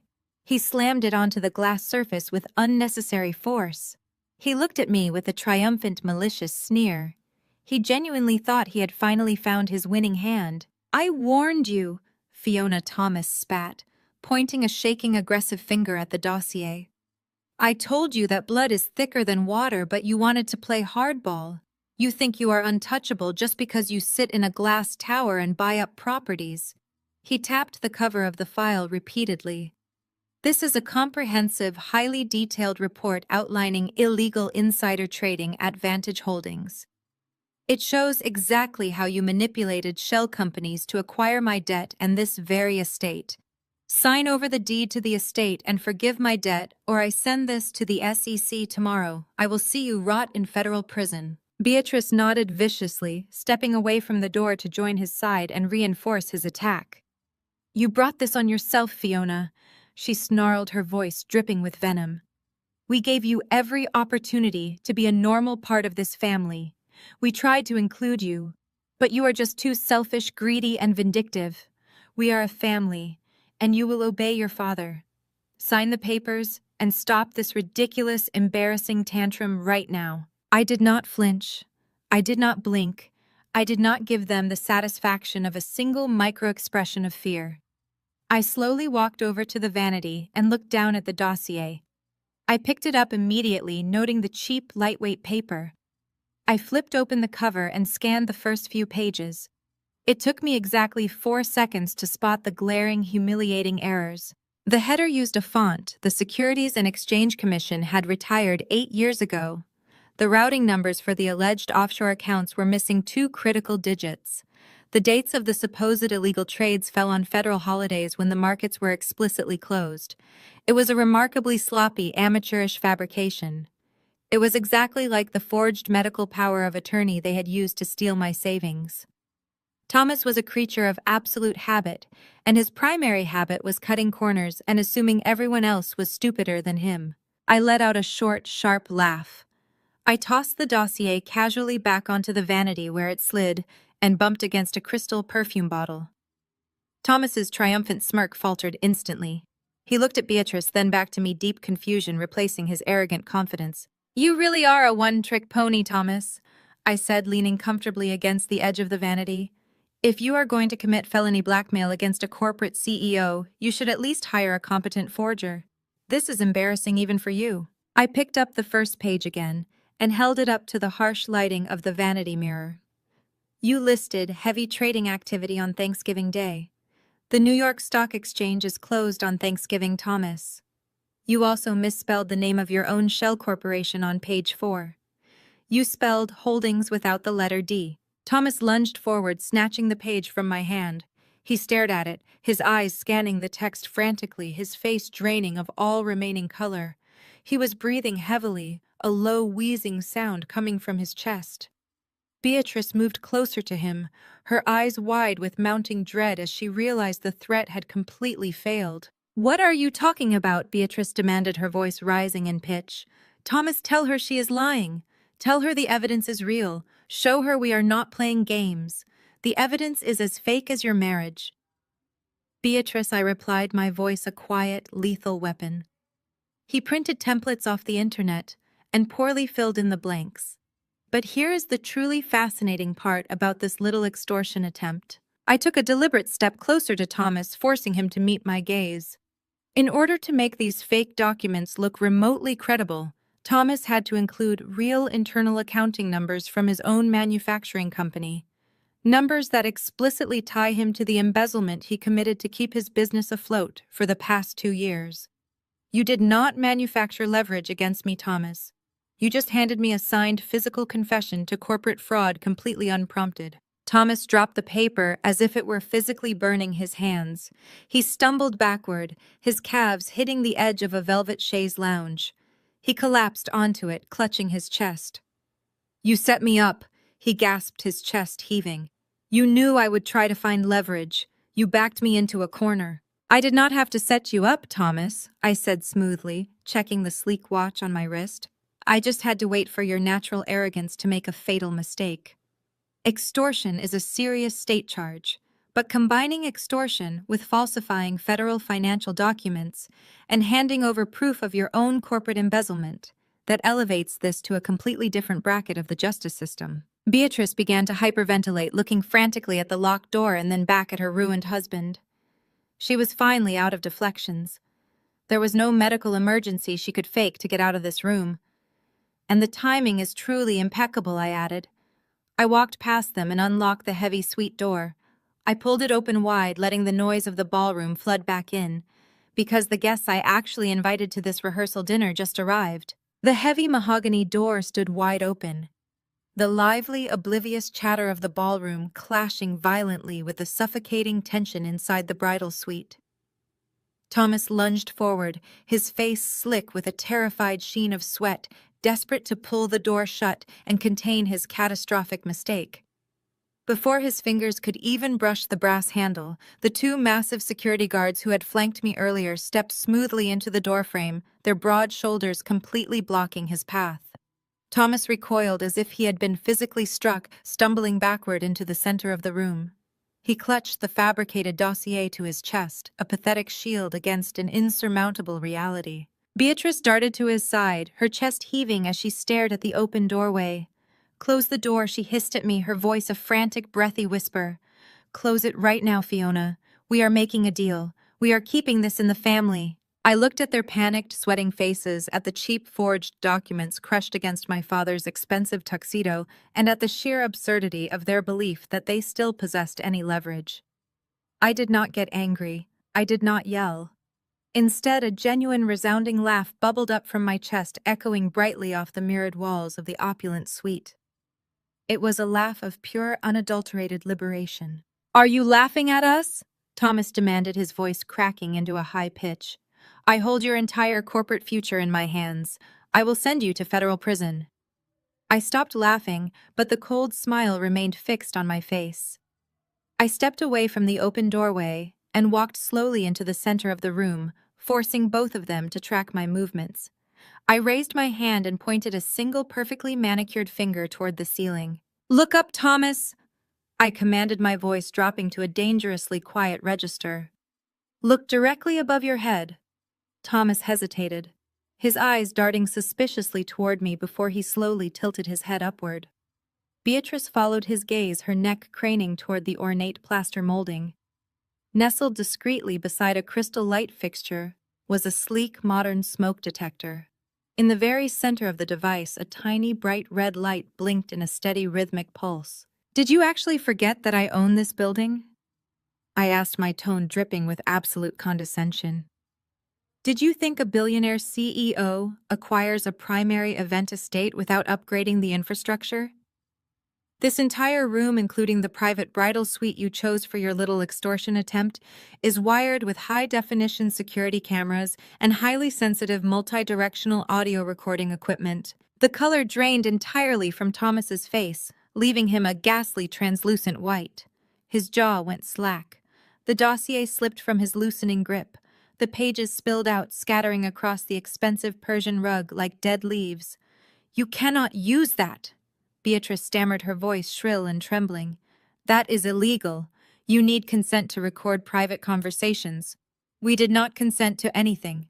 We will have it thrown out of court." I reached into the pocket of my blazer and retrieved my phone. I tapped the screen once and held it up, turning the display toward them. The screen did not show a recording app. It showed an active, ongoing video conference call. "You are absolutely right, Beatrice," I replied smoothly. "Secret recordings can be legally complicated, but this is not a secret recording. This is a live broadcast." I tilted the phone so they could clearly see the two faces on the screen. The first was Ms. Kensington, my lead attorney, sitting in her brightly lit office with a legal stenographer diligently typing in the background. The second was a man in a crisp white shirt and a dark tie, sitting in front of a stark, official-looking backdrop bearing a federal seal. "Allow me to introduce my invited guests," I said, keeping the screen facing my parents. "You already know my attorney, Ms. Kensington. And the gentleman next to her is Special Agent Miller from the Federal Bureau of Investigation. Agent Miller has been spearheading a comprehensive multi-state probe into DeAndre's wire fraud and cryptocurrency laundering operations for the past 8 months. Thomas let out a sound that was half gasp, half sob. He dropped to his knees on the Persian rug, his hands hovering uselessly over the scattered pages of his fake dossier. He looked like a man watching his own execution in real time. "When my legal team discovered that DeAndre was utilizing your failing manufacturing company as a shell to funnel his illicit margin trades, I continued stepping over the scattered papers. We immediately cooperated with the federal authorities. We handed over every piece of financial data we possessed.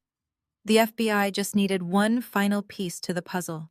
They needed undeniable proof that you, Thomas, were actively involved in creating fraudulent financial documents to cover up the missing capital." I crouched down slightly, bringing my face level with my father's terrified eyes. "And tonight, you dragged me into a locked room and handed me a fabricated dossier filled with your own manipulated corporate accounting numbers.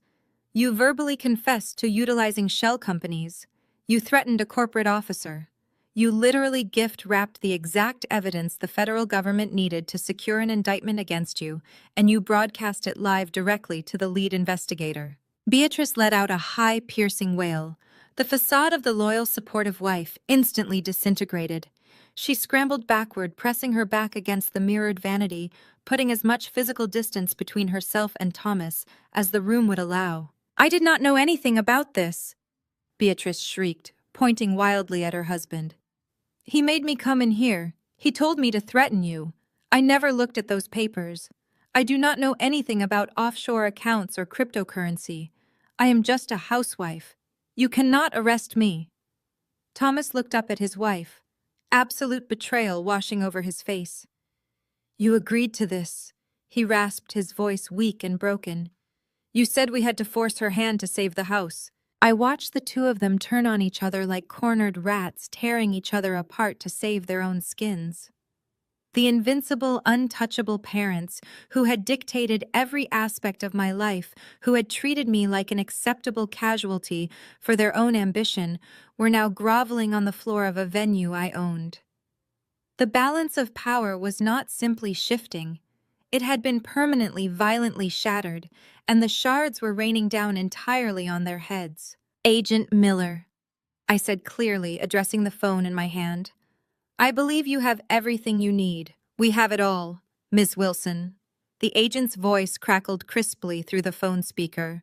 "Units are moving into the ballroom now to secure the premises and detain the targets. Thank you for your cooperation." I ended the call and slipped the phone back into my blazer pocket. I stood tall, looking down at the pathetic wreckage of my family. The heavy footfalls of tactical boots were already echoing in the hallway outside the open door, moving swiftly past the shocked wedding guests in the ballroom. "You spent my entire life telling me I was a failure," I said, my voice echoing coldly in the suite. "You told me I was ungrateful. You told me I did not belong. You were right about one thing. I do not belong with you." I turned my back on them and walked out the door, stepping aside as the federal agents rushed in. I did not look back. The morning sun reflected harshly off the hood of the lead stretch limousine as the procession crept up the winding coastal road. Inside the vehicle, the atmosphere was suffocating. Savannah sat in the center, flanked by 6 bridesmaids in matching blush pink silk robes, desperately applying setting spray to her face. She was operating in a state of sheer, unadulterated delusion. Despite the federal raid the night before, despite DeAndre currently sitting in a holding cell without bail, and despite Thomas looking like a hollowed-out corpse in the corner seat, Savannah absolutely refused to cancel her wedding. Her logic, warped by a lifetime of never facing consequences, was simple. The invitations were sent, the caterers were paid, the society photographers were booked. Therefore, the wedding was happening. She fully expected DeAndre to magically bail himself out and meet her at the altar, and she fully expected me to simply roll over and unlock the doors to the estate because causing a scene on a Saturday morning was socially unacceptable. The limousine lurched to a sudden, jarring halt. Savannah spilled her mimosa down the front of her robe. "What is happening?" Savannah shrieked, rapping her knuckles violently against the privacy glass separating them from the driver. "Drive forward. We are already behind schedule for hair and makeup." The driver lowered the partition, his face apologetic but firm. "I cannot go any further, miss. The gates are locked." Savannah threw open the limousine door and stormed out onto the pavement, her high heels snapping against the asphalt. Beatrice scrambled out after her, clutching a designer handbag to her chest like a shield. Thomas remained in the dark interior of the car, staring blankly at the floor mats, a man who knew the executioner had already pulled the lever. I stood on the other side of the massive wrought iron gates of the Grand Oakhaven estate. I was wearing a tailored beige trench coat, holding a steaming cup of coffee. Flanking me were Ms. Kensington, 2 additional corporate attorneys, and 4 heavily armed private security contractors in tactical gear. The gates themselves were wrapped in thick industrial steel chains, secured by a heavy brass padlock. Hung precisely at eye level was a large, professionally printed sign. It read in bold black lettering, "Closed for private event. No trespassing. Violators will be prosecuted." Fiona Savannah screamed, marching up to the iron bars and wrapping her manicured hands around the cold metal. "What is this? Open these gates right now. I have 300 guests arriving in exactly 2 hours. The floral designers are supposed to be inside setting up the archways. You are ruining my wedding day." I took a slow, deliberate sip of my coffee, savoring the rich flavor and the absolute perfection of the morning. "There is no wedding, Savannah," I stated, my voice carrying easily through the iron bars. "Your groom is currently wearing an orange jumpsuit and speaking to a federal public defender. Your venue is closed. Your access is permanently revoked." Savannah shook the gates, the heavy chains rattling loudly against the metal. "You cannot do this to me," she wailed, her face twisting into a mask of pure entitlement.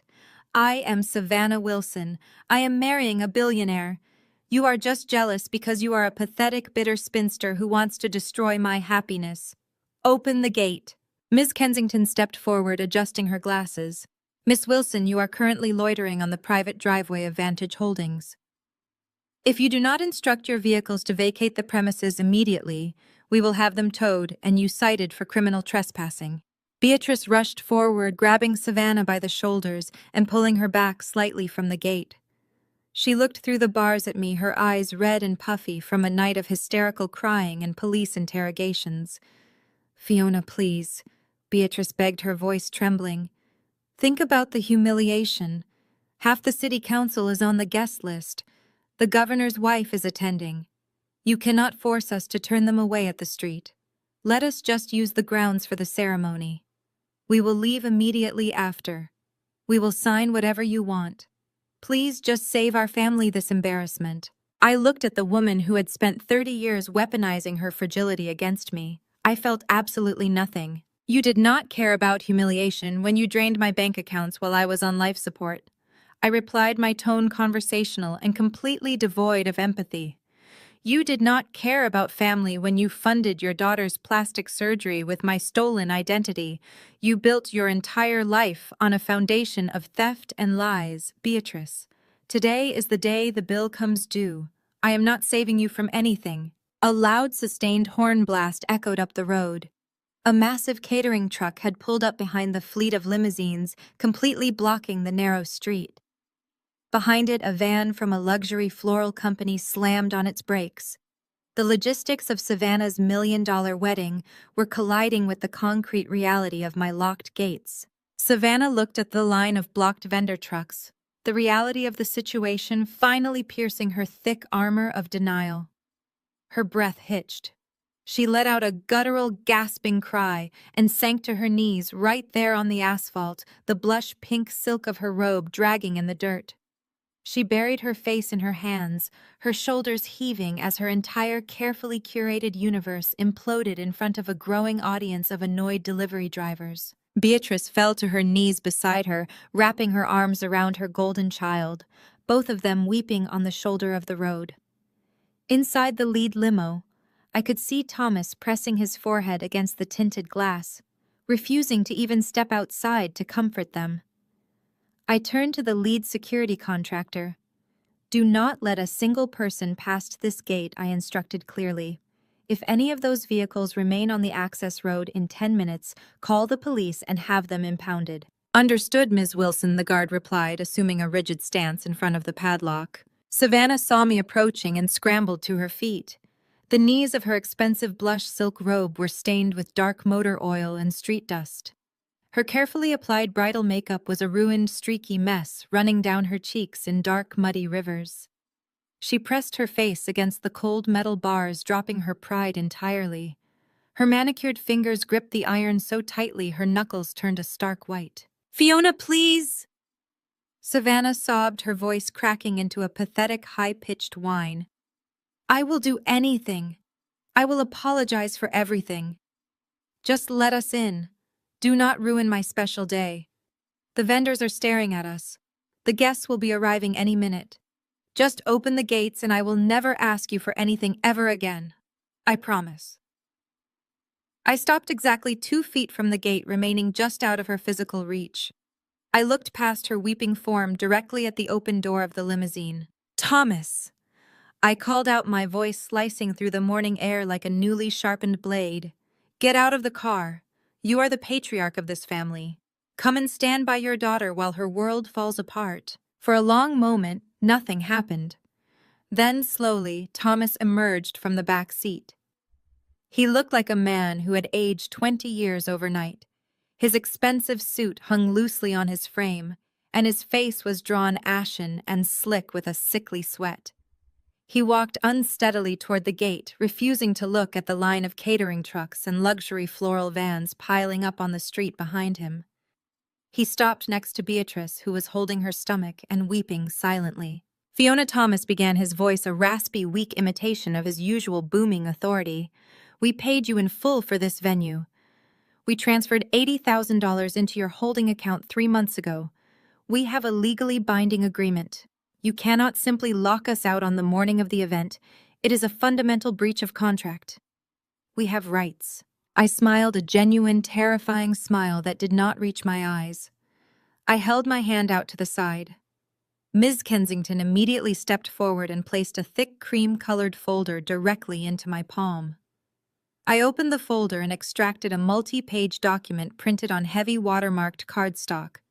It was the original venue rental agreement for the Grand Oakhaven estate. I held it up so Thomas could clearly see his own arrogant sweeping signature at the bottom of the final page. "You are absolutely right, Thomas," I said smoothly. "We do have a legally binding agreement, and as a seasoned businessman who prides himself on his intellect, I am certain you read the terms and conditions in their entirety before signing away $80,000. Thomas swallowed hard, his eyes darting frantically from the contract to my face. I flipped to the third page of the document and tapped a specific paragraph with my index finger. "Allow me to refresh your memory regarding Clause 7b. I read aloud, my voice echoing clearly for the entire family and the gathered security team to hear. "The owner reserves the absolute right to cancel any event immediately and without refund if the client or any member of the client's party is found engaging in criminal activity on the premises." Savannah stopped crying for a fraction of a second, her confusion temporarily overriding her panic. "Criminal activity?" Savannah repeated blindly. "We did not do anything criminal. We were just trying to set up the archways." I kept my eyes deadlocked on Thomas. "Your father and your mother dragged me into a locked room in the bridal suite last night," I stated clearly, making sure the words carried to the waiting vendors on the street. "They presented me with forged financial documents and attempted to extort me for the deed to this estate. As I clearly explained to them while the FBI listened via the hidden security cameras, federal blackmail is a severe criminal offense." Beatrice let out a sharp gasp, burying her face in Thomas's shoulder. Thomas squeezed his eyes shut, unable to maintain eye contact with me. "Therefore, under the explicit and legally binding terms of this agreement, your contract is null and void," I announced. Thomas let out a choked, desperate sound. "Fiona, the 80,000, he pleaded, his voice cracking. "We do not have anything left. You took everything. We are completely bankrupt. Please, you have to refund the money." I looked at Savannah, then at Beatrice, and finally at Thomas. Right in front of their horrified eyes, I grasped the top of the heavy cardstock contract and pulled my hands sharply apart. The loud tearing sound of the thick paper ripping in half was crisp in the morning air. Savannah screamed as if I had physically struck her across the face. I placed the torn halves together and ripped them again, reducing the legally binding $80,000 agreement into useless, jagged pieces of confetti. I pushed my hand through the iron bars and let the pieces flutter to the ground. They landed directly on Savannah's dirty silk shoes and scattered across the asphalt. "Ms. Kensington," I said, turning my back on them for the absolute final time, "instruct the local police to begin clearing the street. Anyone who remains blocking my private driveway in 5 minutes gets arrested for trespassing." The pieces of the shredded contract had barely settled into the dirt when a sharp, piercing wail cut through the crisp morning air. Savannah's head snapped up. Her tear-streaked face instantly morphed from absolute despair back to a sickeningly familiar, arrogant triumph. She wiped the muddy mascara from her cheeks with the back of her hand, a manic smile spreading across her lips. "You hear that, Fiona?" Savannah sneered, pointing a trembling finger toward the winding coastal road. "That is the police. My mother called them while we were in the car. You cannot legally hold up traffic on a public access road. They are going to cut those chains, arrest your private thugs, and escort my bridal party right through those gates." I stood perfectly still, signaling my security detail to remain at ease. I did not bother to correct her. I simply watched the road. The wail of the sirens grew deafening. Within seconds, a convoy of flashing red and blue lights crested the hill. 3 marked police cruisers came tearing down the street, their tires screeching as they aggressively boxed in the fleet of rented limousines and the luxury floral vans. Right behind them, a sleek, armored black SUV swerved into the remaining gap, completely sealing off any possible exit route. Savannah stood up, brushing the dirt off the front of her $120,000 designer gown. The heavy silk was permanently stained with dark motor oil and gravel dust, but she did not seem to care. She waved her arms frantically at the arriving officers, playing the role of the distressed, victimized bride to absolute perfection. Officer Savannah shrieked, marching toward the first cruiser. "Thank God you are here. This woman has illegally locked us out of our venue. I have a wedding starting in 2 hours and she is extorting my family. Arrest her." The officers did not even look at her. The doors of the black SUV flew open. 4 agents wearing tactical vests emblazoned with the bold yellow letters FBI stepped out onto the asphalt. They moved with a synchronized predatory efficiency that instantly silenced the murmuring bridesmaids and the panicked catering staff.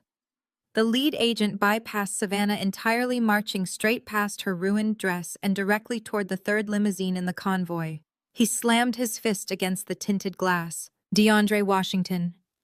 The agent barked, his voice echoing over the idling engines. "Step out of the vehicle with your hands empty and visible." Savannah froze. Her triumphant smile vanished, replaced by a look of sheer, uncomprehending horror.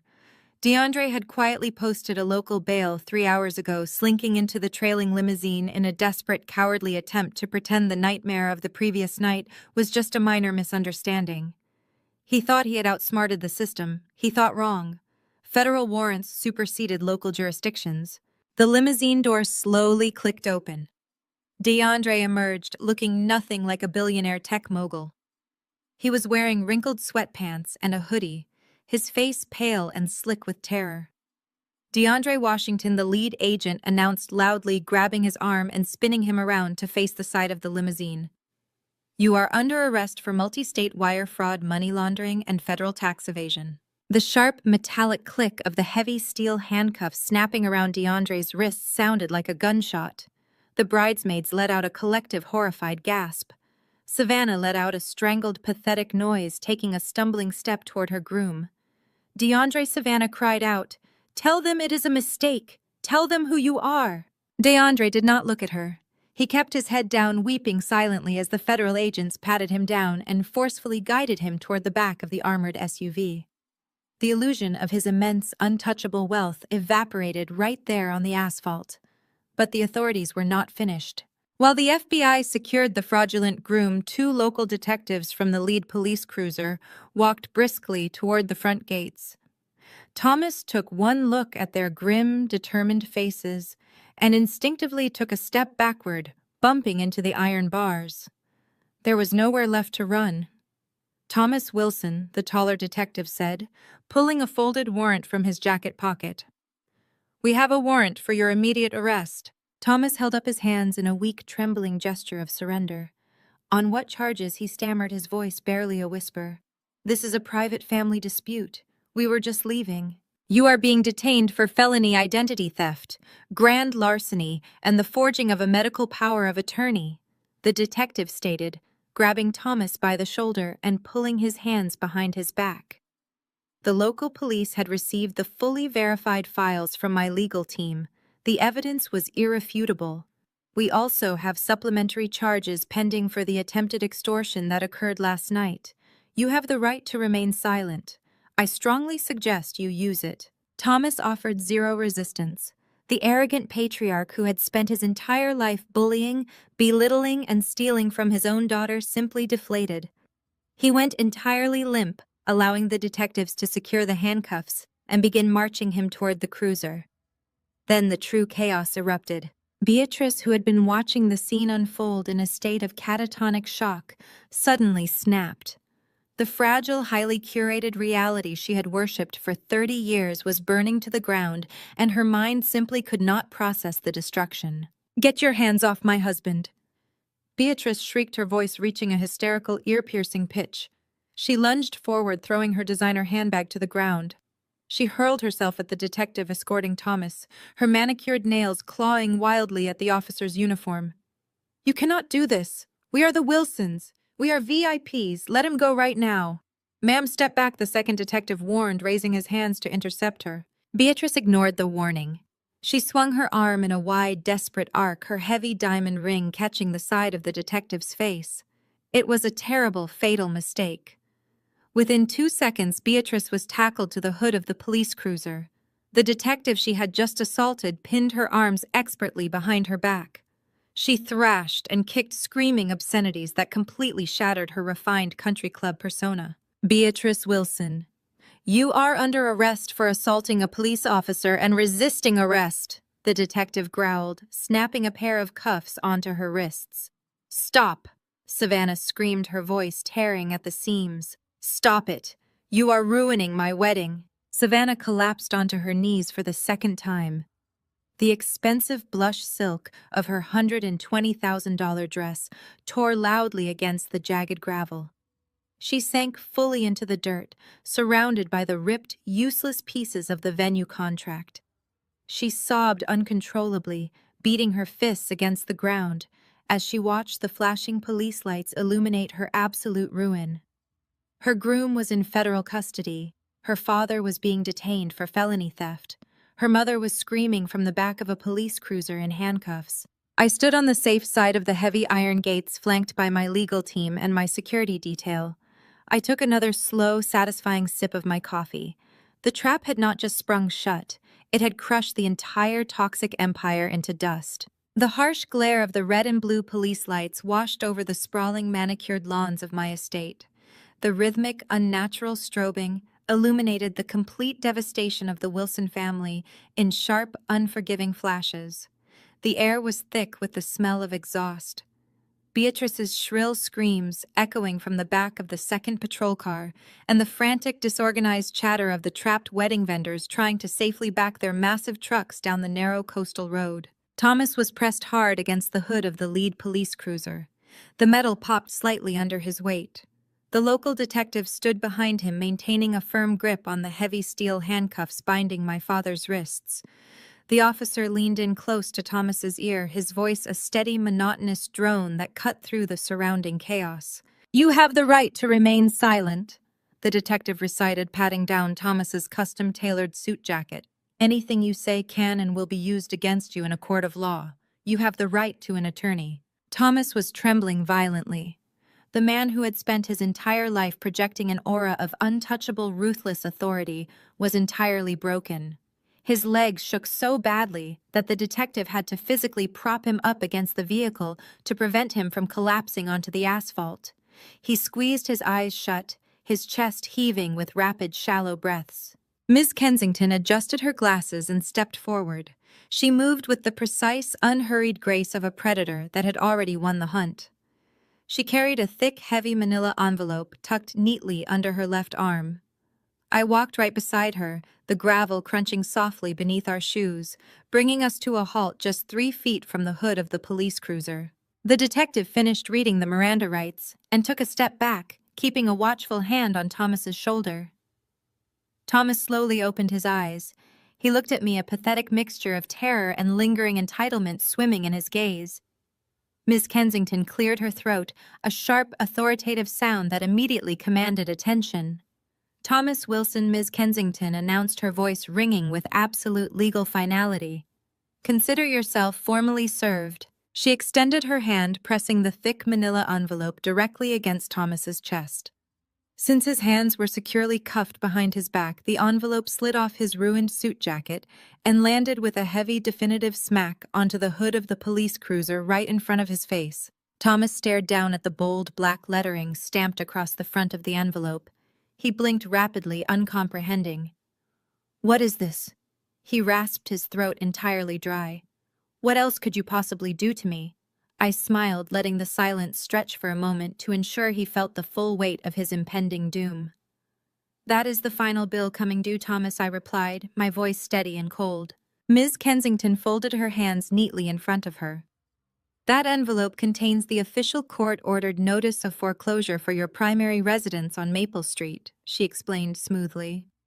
Furthermore, it contains the immediate seizure orders for the Wilson manufacturing plant and all associated corporate assets. Thomas let out a sharp, strangled gasp. He thrashed against the detective's grip, his face turning a dangerous shade of crimson. "You cannot do that," he shouted, spittle flying from his lips. "The company is in my name. The house is in my name. You have no legal right to touch my property." Ms. Kensington did not even blink. She simply delivered the facts with surgical precision. "You forfeited those rights the moment you used fraudulent accounting and stolen identity metrics to secure multiple high-risk loans against those properties," she stated, quoting the legal reality that Thomas had tried so desperately to hide. "Vantage Holdings recently acquired all of your outstanding debt from your secondary lenders. When you defaulted on those payments 30 days ago and subsequently attempted to commit federal extortion to cover your tracks, you triggered the immediate acceleration clauses on every single loan." I took a step closer to the cruiser, forcing Thomas to look me directly in the eye. "You bet your entire legacy on a fake billionaire and a stolen identity," I added, gesturing toward the federal SUV where DeAndre was currently being secured. "You leveraged the house, the manufacturing plant, and every last cent of the family accounts to fund Savannah's wedding and your own desperate delusions of grandeur. You lost the bet, Thomas. The bank owns everything now, and I own the bank." Thomas stared at me, the blood completely draining from his face. The reality of his absolute irreversible ruin finally pierced through his thick armor of arrogance. He was not just facing prison time. He was completely, utterly destitute. Ms. Kensington delivered the final logistical blow. "The personal foreclosure is effective immediately. The corporate seizure is already underway. You, Beatrice, and Savannah have exactly 48 hours to vacate the Maple Street residence. If any personal belongings remain on the premises after the 48-hour window expires, they will be considered abandoned property and disposed of accordingly." Ms. Kensington finished her tone completely devoid of sympathy. "The manufacturing plant is currently being padlocked by our corporate security teams as we speak." The last remaining pillar of Thomas's identity snapped in half. The manufacturing company was his entire life. It was the weapon he used to demand respect, the tool he used to manipulate Beatrice and Savannah, and the excuse he used to justify every cruel, self-serving decision he had ever made. And in the span of a 3-minute conversation, it was completely wiped from existence. Thomas broke down. He did not just cry. He openly, hysterically sobbed. He slumped heavily against the hood of the police cruiser, his forehead resting against the cold metal, his shoulders shaking with massive racking heaves. The sound was pitiful, a wet, ugly noise that cut through the wailing sirens and the shouts of the surrounding officers. He realized finally that his boundless greed and his unrelenting arrogance had cost him everything. He had destroyed his own life, his wife's life, and his golden child's future, all because he believed he was entitled to steal what did not belong to him. Fiona. Thomas wept, twisting his neck to look up at me from the hood of the car. His face was a mask of pure agony. "Please, I am begging you. I am your father. You cannot leave me with nothing. I am an old man. I will die in prison. Beatrice will not survive on the streets. Please, just give us the house. Keep the company. Keep the money. Just let us keep the house. Have some mercy." I looked down at the man who had spent 30 years tearing me down. I looked at the man who had mocked my ambitions, ridiculed my quiet nature, and actively participated in a scheme to bleed my bank accounts dry while I lay unconscious in a hospital bed. I felt absolutely nothing. No pity, no remorse, no lingering sense of familial obligation. My heart was a fortress of solid ice. I leaned in close, bringing my face just inches from his tear-soaked cheek. I wanted to ensure he heard every single syllable of my final judgment. "You did not show mercy when you forged my signature to drain my life savings," I whispered, my voice sharp and deadly. "You did not show mercy when you funded your own lavish lifestyle with money you stole from your comatose daughter. You left me in the hospital for a month to die, Thomas. You threw me away because you thought I was weak. I stood up straight, adjusting the collar of my tailored trench coat. You get exactly what you earned, I stated clearly, turning my back on him. I gestured to the detective. Take him away. The detective hoisted Thomas off the hood of the car and shoved him roughly into the back seat of the cruiser, slamming the door shut and cutting off his pathetic wailing pleas. I turned and walked away from the flashing lights, stepping through the massive wrought iron gates of my estate. The heavy chains rattled softly as the security team moved to secure the perimeter behind me. The air was finally clean. The woman who had built her entire identity on country club memberships, stolen wealth, and social superiority was now just a hollow shell sitting in the street dust. The bank had seized her home. The authorities had seized her husband. She was entirely destitute. Savannah was still on her knees. Slowly, agonizingly, she pushed herself up. The heavy blush pink silk of her custom wedding gown was destroyed, saturated with dark motor oil and torn at the seams. The expensive crystal tiara she had meticulously pinned into her hair hung at a crooked, pathetic angle. She looked entirely feral. Her billionaire groom was sitting in a federal holding cell for wire fraud. Her father, the impenetrable wall of arrogance she had hidden behind her entire life, was gone. Her family was completely, irreversibly bankrupt. The luxury floral van began to back up, the driver expertly maneuvering the massive vehicle around Savannah without even bothering to look at the weeping bride. The society photographers who had arrived early to capture the pre-wedding preparations were quietly packing their expensive cameras into their trunks. The reality of Savannah's isolation was absolute. Society was already turning its back on her. For 30 years, Savannah had operated under the delusion that the world was built to serve her, funded by a silent, obedient sister whose only purpose was to absorb the financial and emotional blows of her endless demands. Now the bank was permanently closed. I did not flinch, I did not gloat, and I certainly did not feel a single ounce of pity. I looked at the woman who had happily worn a face sculpted by my stolen wages, who had eagerly planned a $1 million party on the brink of my personal financial ruin, who had watched our parents try to extort me just 12 hours ago, and smiled at the prospect of my destruction. No, Savannah, I replied, my voice steady, carrying the calm authority of a woman who had finally reclaimed her own life. I just stopped paying for your life. I took a slow, deliberate step closer to the gate, looking directly into her hollow, terrified eyes. You built your entire existence on a foundation of my stolen labor, I stated, my words slicing through the morning air. Your designer clothes, your expensive cosmetic surgeries, your luxury cars, your elevated social status. Every single luxury you ever enjoyed was a direct result of my silent suffering and Thomas's grand larceny. I was the foundation you stood on to pretend you were taller than everyone else in the room. But I did not destroy you today, Savannah. I just stepped out from underneath you. Savannah shook her head blindly, tears carving fresh tracks through the dirt on her cheeks. You took everything from yourself the second you thought you could step on me to get higher, I said, delivering the absolute, undeniable truth. You assumed my silence was a permanent weakness. You assumed my forgiveness was a limitless resource that you could exploit until I was dead.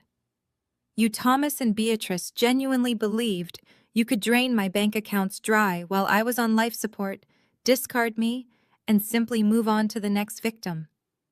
But the moment you dragged me into that bridal suite last night and tried to blackmail me for the deed to this estate, you sealed your own fate. I merely handed the authorities the paperwork. Savannah opened her mouth to speak, to beg, to offer some pathetic manufactured excuse for a lifetime of cruelty, but no words came out. She just let out a quiet, broken sob. Her grip on the iron bars failed. She slid slowly down the metal gate, collapsing back into the dirt where she belonged, weeping into the ruined silk of her dress. I did not wait for her to hit the ground. I turned my back on the wrought iron gates, on the catatonic mother sitting on the curb, and on the ruined sister, weeping in the dust. Miss Kensington fell into step beside me, the security detail fanning out to secure the perimeter and monitor the retreating vendor trucks. The morning air, previously thick with the suffocating desperation of my family, now smelled sharply of pine needles and damp earth. I pulled my tailored trench coat a little tighter around myself, savoring the crisp chill of the coastal wind. For the first time in 32 years, my shoulders were completely light. The invisible crushing weight of Thomas's expectations, Beatrice's emotional manipulation, and Savannah's bottomless entitlement had been permanently severed. I was no longer the designated scapegoat. I was no longer the silent bank account expected to fund their delusions. I was simply unapologetically Fiona. Halfway up the drive, a sharp vibration in the right pocket of my coat broke the tranquil silence. I pulled out my phone, the screen illuminated with a secure encrypted caller ID. It was Marcus, the lead project manager and senior acquisitions director at Vantage Holdings. I swiped the screen and brought the phone to my ear, not breaking my steady stride toward the main house. "Good morning, Marcus," I answered, my voice steady and completely devoid of the adrenaline that had fueled the morning's confrontation. "Tell me you have good news." "Good morning, Ms. Wilson," Marcus replied, his tone crisp, professional, and entirely focused on the bottom line. "I am calling to confirm that the final phase of the Wilson manufacturing acquisition is officially complete. The federal freeze on Thomas Wilson's personal accounts cleared the way for our holding company to assume total control of the commercial deeds. The ink is dry. You are now the sole uncontested owner of the entire manufacturing plant and all its subsidiaries." I stopped walking for a brief moment, letting the magnitude of those words wash over me. The company that Thomas had valued above his own daughter's life, the empire he had used to justify every cruel and arrogant decision he had ever made, now belonged entirely to me.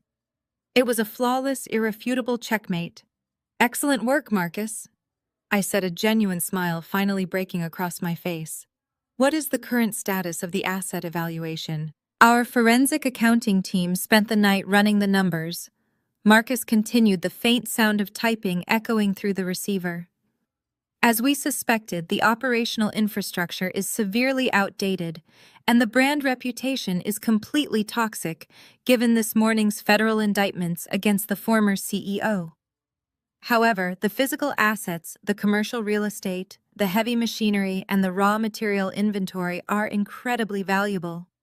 We are ready to move to the next phase at your command." "Liquidated all," I instructed without a single second of hesitation.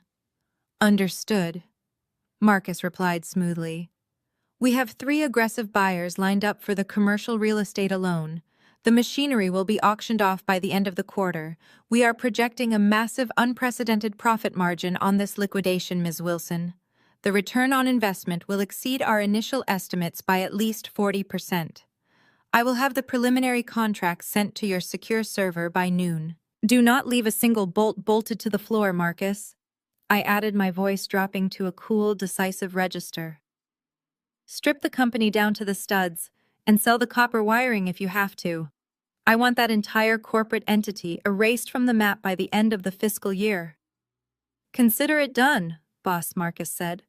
"Enjoy your weekend." I ended the call and slipped the phone back into my pocket. I resumed my walk, the smile lingering on my lips. Thomas's legacy. The great untouchable Wilson empire was now nothing more than a highly profitable line item on my quarterly liquidation report. He had built his life on the belief that money and power gave him the right to destroy others. I had just used those exact same tools to dismantle him completely. The driveway curved gently, revealing the grand, imposing facade of the main house. The classical architecture stood as a monument to absolute security and unyielding strength. Parked perfectly on the circular cobblestone drive in front of the massive oak doors was my sleek silver Aston Martin. The morning sun hit the polished metal, making the car gleam like a freshly forged weapon. I bypassed the front steps of the estate and walked directly toward the driver's side of the vehicle. I opened the door, the heavy, expensive scent of rich leather and pristine engineering greeting me. I slipped into the low-slung driver's seat, pulling the door shut with a solid, satisfying thud that instantly muted the outside world. I pressed the ignition button. The powerful engine roared to life, a deep, vibrating purr that resonated through the steering wheel and into my bones. I shifted the car into gear. Out of pure, ingrained habit, my eyes flicked upward toward the rearview mirror. For a fraction of a second, I could see the distant blurry shapes down by the front gates at the end of the long drive. I could see the fading red and blue strobe lights of the police cruisers. I could see the pathetic, ruined pile of blush pink silk that was Savannah still weeping in the dirt. I could see the shadow of the squad car driving away, carrying Thomas toward a cold, concrete reality he could never bribe his way out of. I took a slow, deep breath, reached up with my right hand, and tilted the rearview mirror sharply up toward the plush ceiling of the car. I was done looking back. There was absolutely nothing behind me worth seeing anymore. My past was a closed chapter, a burned bridge, a shredded contract left to rot in the mud. I wrapped both hands around the leather steering wheel, my grip firm and uncompromising. I pressed my foot down hard on the accelerator. The Aston Martin surged forward, its tires gripping the cobblestones with aggressive precision. I navigated the circular drive and merged onto the private access road that led away from the front gates, winding deep into the protected, sprawling acreage of my estate. The engine snarled as I picked up speed, the silver car cutting a flawless path through the dense green canopy of the ancient oak trees. High above the estate, the perspective widened, panning out to capture the ultimate undeniable truth of the morning. Down at the perimeter, the massive wrought iron gates remained tightly locked, wrapped in thick industrial steel chains. The police cruisers slowly began to disperse, leaving Beatrice and Savannah completely alone, shivering on the shoulder of the road amidst the exhaust fumes and the dirt. They were two broken, destitute figures trapped outside a fortress they could never breach, and moving rapidly in the opposite direction, disappearing into a landscape of breathtaking wealth and absolute untouchable freedom, was the silver streak of the Aston